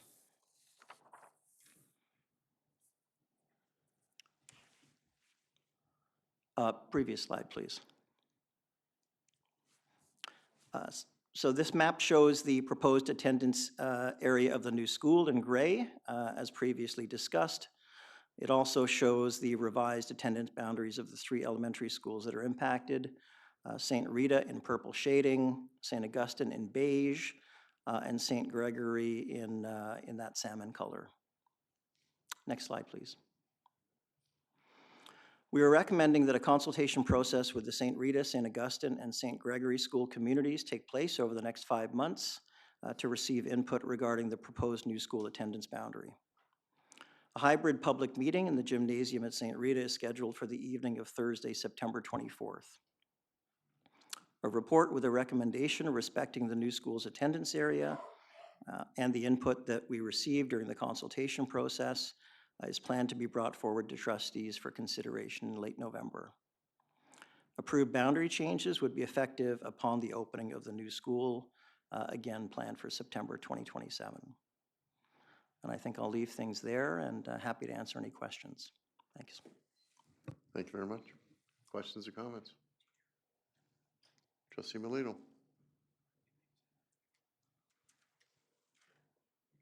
Thank you. Through you, Mr. Chair, just a point of clarification.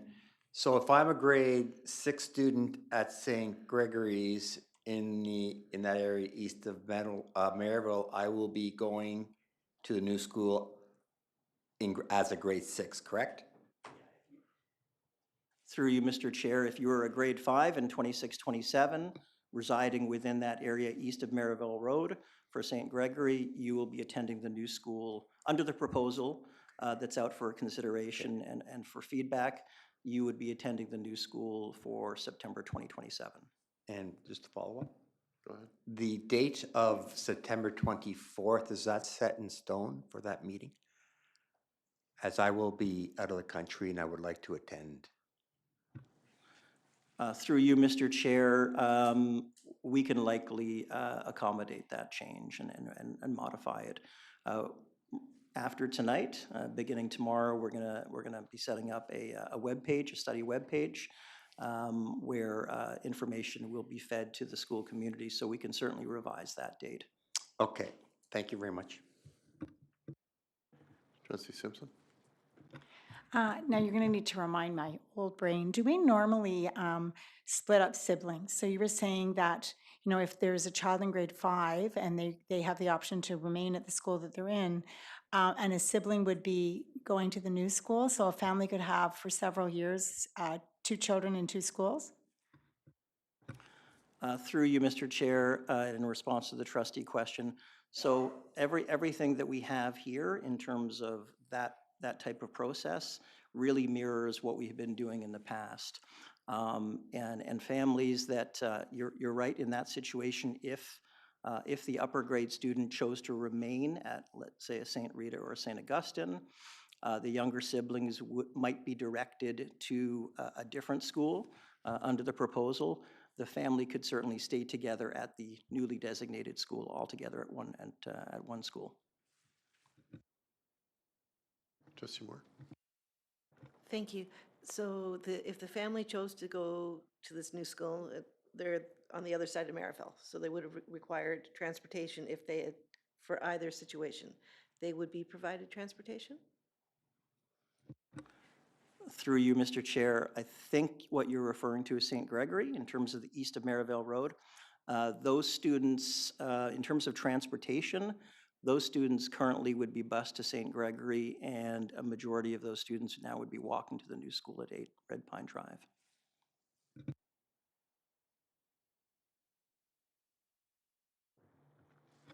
Any other questions or comments? Thank you, gentlemen, for your presentation. Moved by Trustee Melito. Seconded by Trustee McEwen. That the memorandum of the superintendent of planning facilities dated Deemed June. to be read. Thank you very much. All in favor? Opposed? Carried. Item 3, welcome back, gentlemen. Award of the contract for the construction of the new Fernbank Catholic High School. Thank you and good evening again, Mr. Chair. I'm pleased to bring forward the recommendation to award the construction contract for the new Fernbank Catholic High School. Before I speak to the recommendation, I want to provide some context on our procurement process. As with all major capital projects of this size, we utilize a public pre-qualification of vendors process prior to issuing a construction tender call. This is a critical step because not all general contractors possess the specific experience, capacity, and ability required to deliver a secondary school project of this scale on time, on schedule, and to the high-quality standards our board demands. In this instance, 4 vendors were successfully pre-qualified following the rigorous process. When we issued the call for tender, we received 3 bids, of which 2 were deemed compliant, Hein Construction and McDonald Brothers Construction. Our recommendation is to award the contract to the low bidder, Hein Construction, in the amount of $59,023,000 plus HST. We are confident in its selection. Hein Construction is an Ottawa-based firm with extensive experience in institutional projects, including successfully delivery of our St. Gianna Elementary School, which opened on schedule in September 2024. We have confirmed with our project architect and 45 architects that the bid is compliant.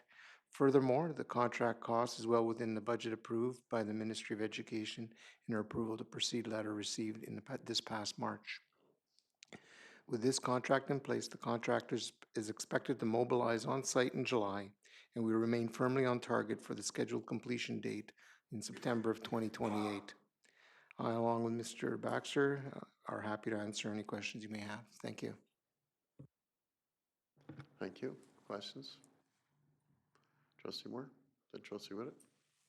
Thank you. Through you, Mr. Chair. As you said, there was 4 bidders, but usually we've seen 4 bids or even more bids come through. Is this just because we're so busy in Ottawa right now? Because I know we're a good client, we pay. Through you, Mr. Chair, we did receive 3 bids. One was deemed informal. There was an error on the bid forms, so we did receive 3 bids. And the 4th one, for whatever reason, pulled out in the last minute. It is a major undertaking to take a project of this size, so you certainly need to be able to have the capacity to do it as well. Trustee Whittet? Thank you, Chair. Through you, I suspect this is part of the compliance, but I suspect the bids are compliant with the new Buy Ontario regulations, and we're choosing the lowest bidder on price, but also the one with the greatest Ontario and Canadian supply chain footprint embedded into it, correct? Through you, Mr. Chair, in this case, there's an attestation piece that is 50% Ontario and is a minimum as far as material, and then 100% Ontario supply labor, and that's what the contractors have made attestation, and then through the process, we'll be validating those numbers through the contract.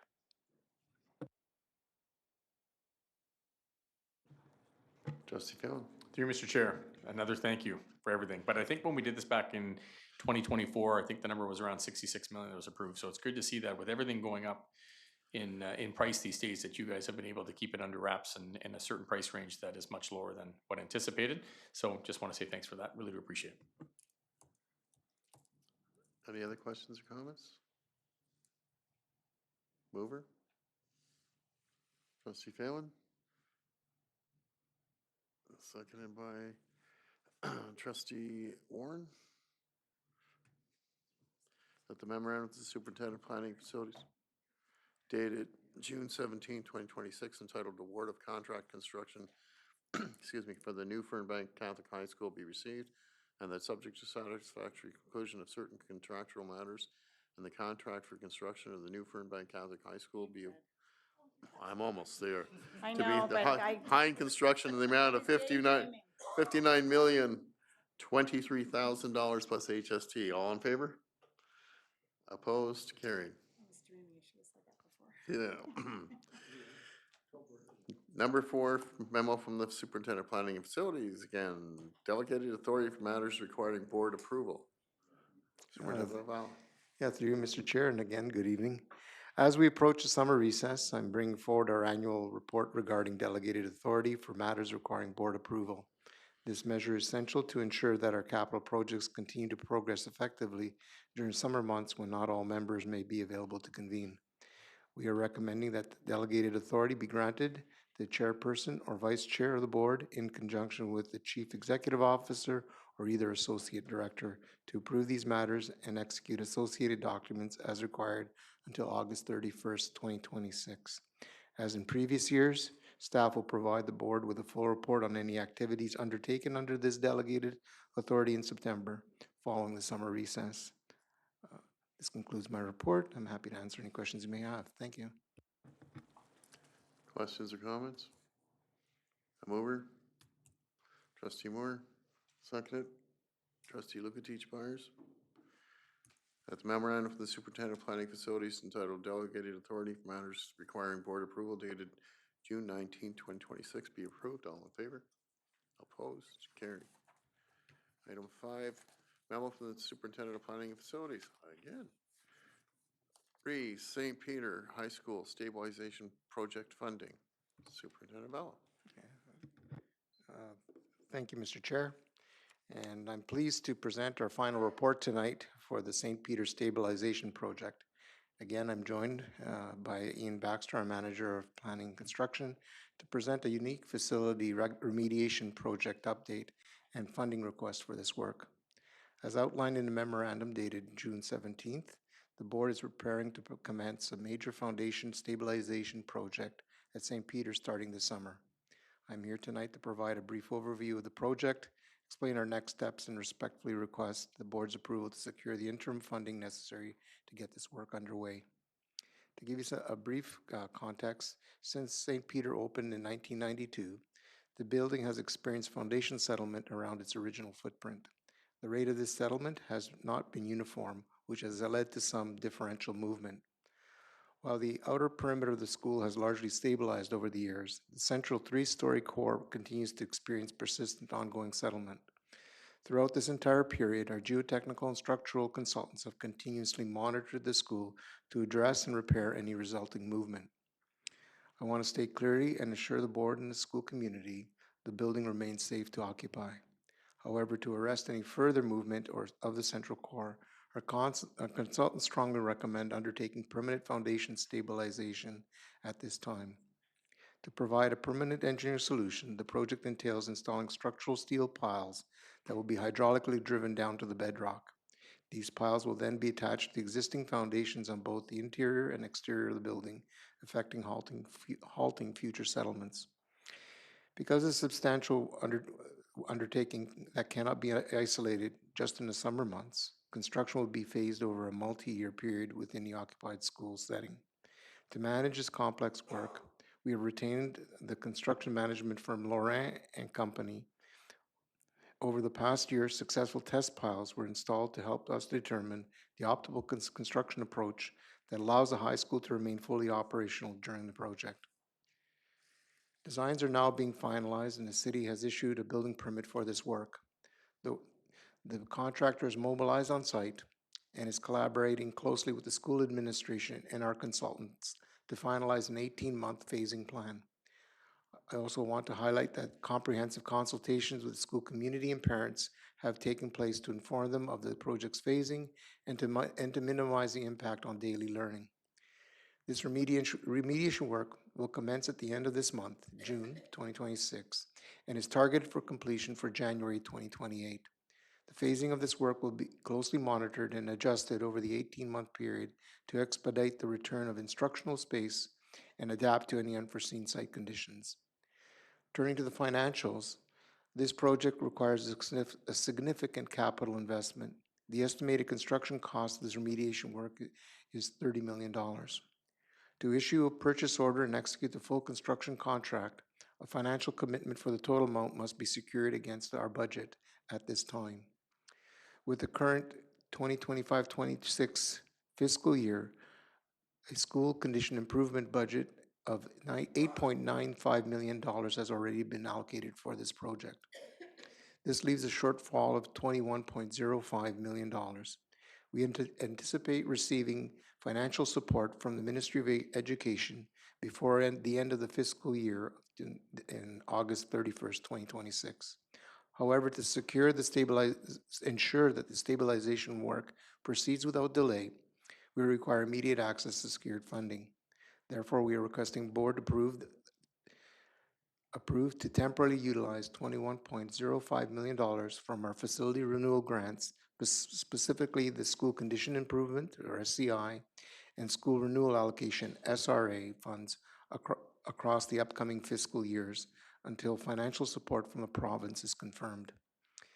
As the work is planned over an 18-month period, spreading this cost across 3 fiscal school years, the 25-26, 26-27, and 27-28, will help mitigate the impact on our annual facility renewal investments and reduce the number of deferred capital renewal projects in any single year, should these SCI and SCRA funds immediately be required.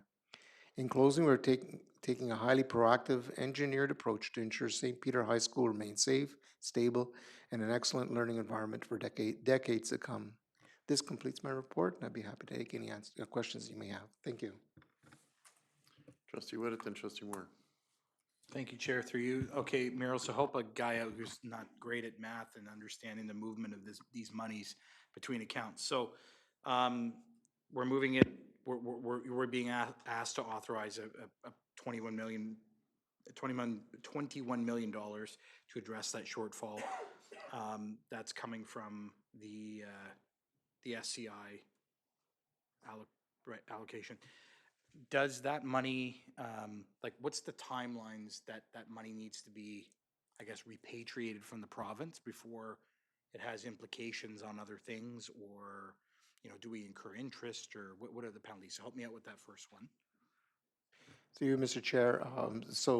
Certainly this is a 3 fiscal year project. At this point in the current core funding, we have, I believe it's about $28 million in school renewal allocation for this coming year. So the money is coming to us, and that would normally entail our regular report of a variety of projects. We've explained to the ministry that, if we had to, we could defer $21 million of that $28 million next year for this project if we had to. So this would allow for, our financial side of things to be able to raise a PO and be secured against a funding stream. However, the likelihood of us having to spend all of the $21 million in 1 year would be lower. And so that, we're thinking, probably 70-30 in the next 2 years after that, the first $9 million that we're looking at spending right now.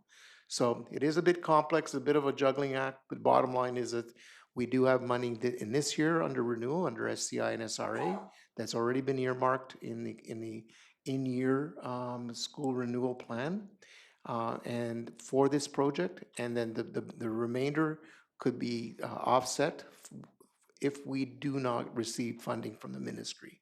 We've been in dialogue with the ministry now for the past year. This has gone through the channels there. This is being supported. We're just going through our due diligence piece, so it's going to take some time for us to finalize it. Verbally, we've been told that it is being supported at senior levels. We're expecting to see the funding to come in. However, in order to raise a PO of this size, I need to ensure that I've got the money up front so that the PO, if in fact things were to fall apart as far as funding, we would be able to be backed financially in some way. It would create a deferral of renewal projects, if substantially, if in fact we did not receive the funds, but we don't expect that. So by the time we bring the report to board for SCI and SRA in the fall, we would hope that we would have confirmation from the ministry, and we'd be able to continue to work on the projects that we've originally had in plan for next year and the year to come. Just a supplemental, Chair, if I may. Just, if you, keep the board apprised of that, if we can help in any way moving some of that along, would hate to see other projects in other parts of the city, have to be put on the back burner as a result of you not getting the funding from the ministry in time. And like $30 million, that's a very significant amount. It's probably 1/3 of a new high school, right? Like altogether or so. What are we doing to sort of get any of that cash back? Is there any sort of legal recourse based on the way that the problems we're having with the building to try and recoup some of that? Or is this just we're a victim of circumstance of natural erosion here? Through you, Mr. Chair, kind of yes and yes. So we are going through our due diligence piece as far as the legal side of things to see what, what, if any, recoveries they could have. However, in all of our new schools, especially like we have a new high school going to be going in Marebleu and in Fernbank, both of those designs are built on piles already. We never paid for piles on this project, so we would have had to pay for them back then. Unfortunately, it's a bit more expensive to do them after the fact than it is before you start the construction project. So there is a bit of a value added to the project that we never paid for in the first place. As far as the situation, the community has had consolidation and settlement around this. People who live in Orleans are not surprised to hear that things are moving. So and there's minimal recourse that people have pursued this. So we're exploring options. And fortunately, to your point, the value of this work compared to the value of an entire building, the building is probably worth close to $100 million. We just approved the award this afternoon or this evening of almost 70 million for a new high school. This one also has a 30 classroom addition. That's why it's worth even more. So anyway, so it is a substantial project. It is money well spent, and I think at this point we have to do it at some point. Unfortunately, it's coming. At this point, seems like it's rushed, but we've been at this now for over a year. Trustee Moore? Thank you. The professionalism of your department is nonplussed. I know that you proactively, you'll go out and you check your buildings every year. I asked once why we're only roofing a quarter of the top of Holy Trinity. And he said, because that makes sense. Economically, only that portion needs to be done right now.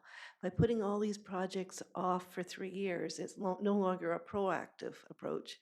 It's going to be reactive in some situations. Can our buildings, the other 89 buildings, handle 3 years? Through you, Mr. Chair. Right now, it's in effect on probably 2 years. If in fact, there's never a guarantee on that like 2 years out on the school, but if history shows a trend, there should be another 28 million there. So, you've got $56 million coming in the next 2 years. We're going to spend 20.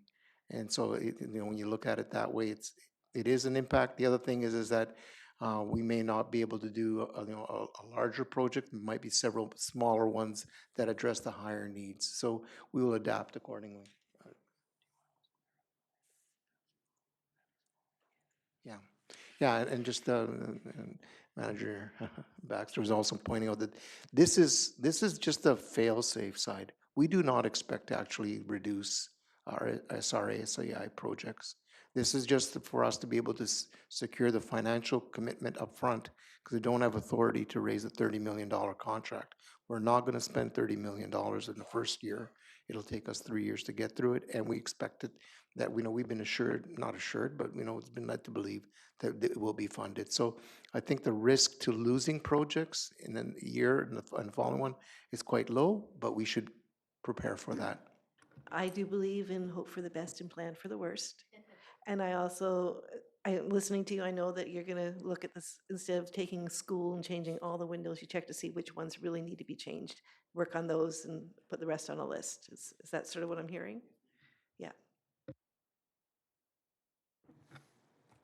Trustee Simpson, then Trustee Phelan. Just a question with sort of two parts.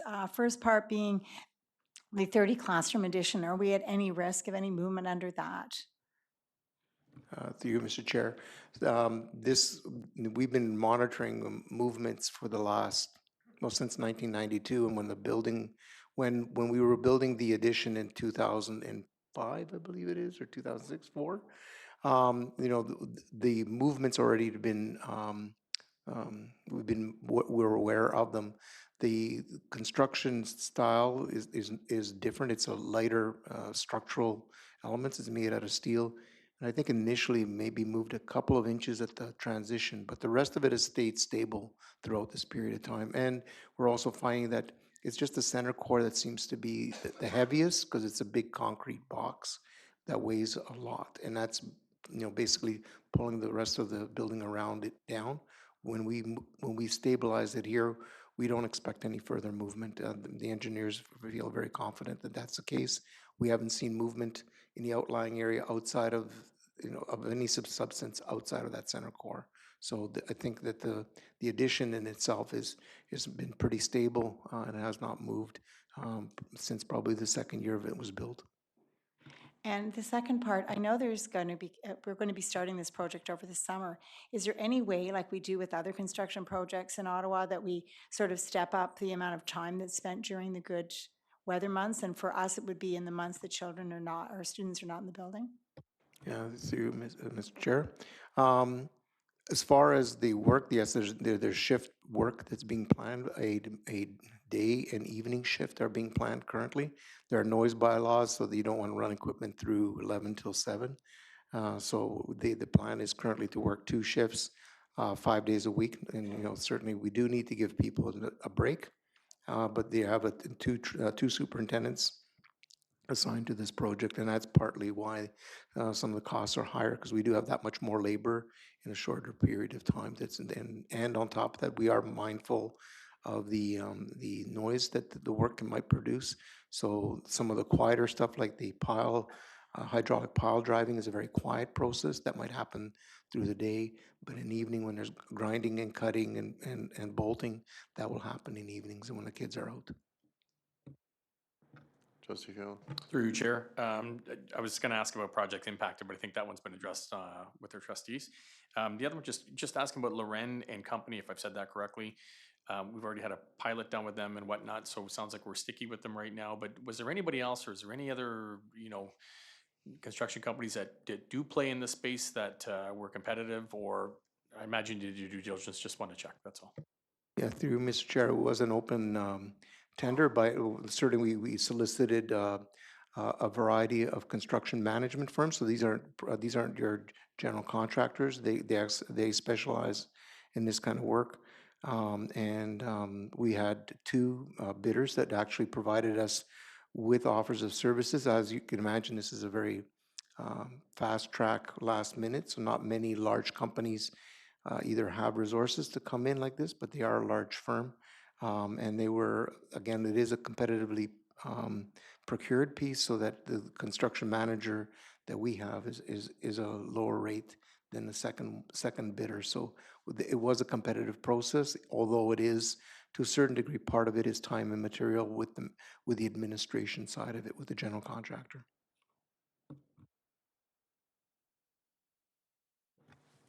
Any other questions or comments? Thank you very much, gentlemen, for your presentation. Mover, please. Trustee McEwen and Trustee Warren. That the memorandum from the superintendent of planning facilities Deemed to stated. be read, Thank you. Mr. Chair. All in favor? Opposed? Carried. Thank you, gentlemen. No new business, no notice of motions, confirmation of the action report. Mover, please, Trustee Moore and Trustee Phelan. That the action report of June 9, 2026 be approved as presented. All in favor? Opposed? Carried. Administrative announcements. Madam CEO. Thank you, Mr. Chair. We do have a couple birthdays. One is being celebrated at the board meeting today, Superintendent Sean Power, so happy birthday to him. And then we also have 2 trustee birthdays coming up, I believe, on June 26th, Trustee Jeremy Whitted, and on July 4th, Trustee Joanne McEwen. So we wish them an early happy birthday. I know many of the trustees and our executive teams have already been at graduations, and there'll be many more this week, so we look forward to those exciting times. And I would just like to take this moment to wish all of our trustees very happy summer. I know many of us are working through the summer, but hopefully you all take some time to relax. And I'm not going to speak about the student trustees because I'm going to turn that over to our chair. Thank you. I'm very pleased to recognize our 2 student trustees, Kiara and Jaden. They worked very hard this year and become a great part of this team. We thank you for your participation. We look forward to seeing what you will accomplish in your next steps of your journey. Thank you for being such great ambassadors for our board and bringing the student voice to the table. And you were never afraid to ask questions or be involved. So got a couple of parting gifts for you, and I did save you a pin. I handed them out to each one of the trustees before the picture, but I got one for each one of you. If you want to come up, and Madam Vice Chair and myself will give you the presents. It's not the holder, but their name tag. You're allowed to take your name, but don't take the holder.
Okay. Long night. I don't think we've had a meeting go the last 4 years to 9:20.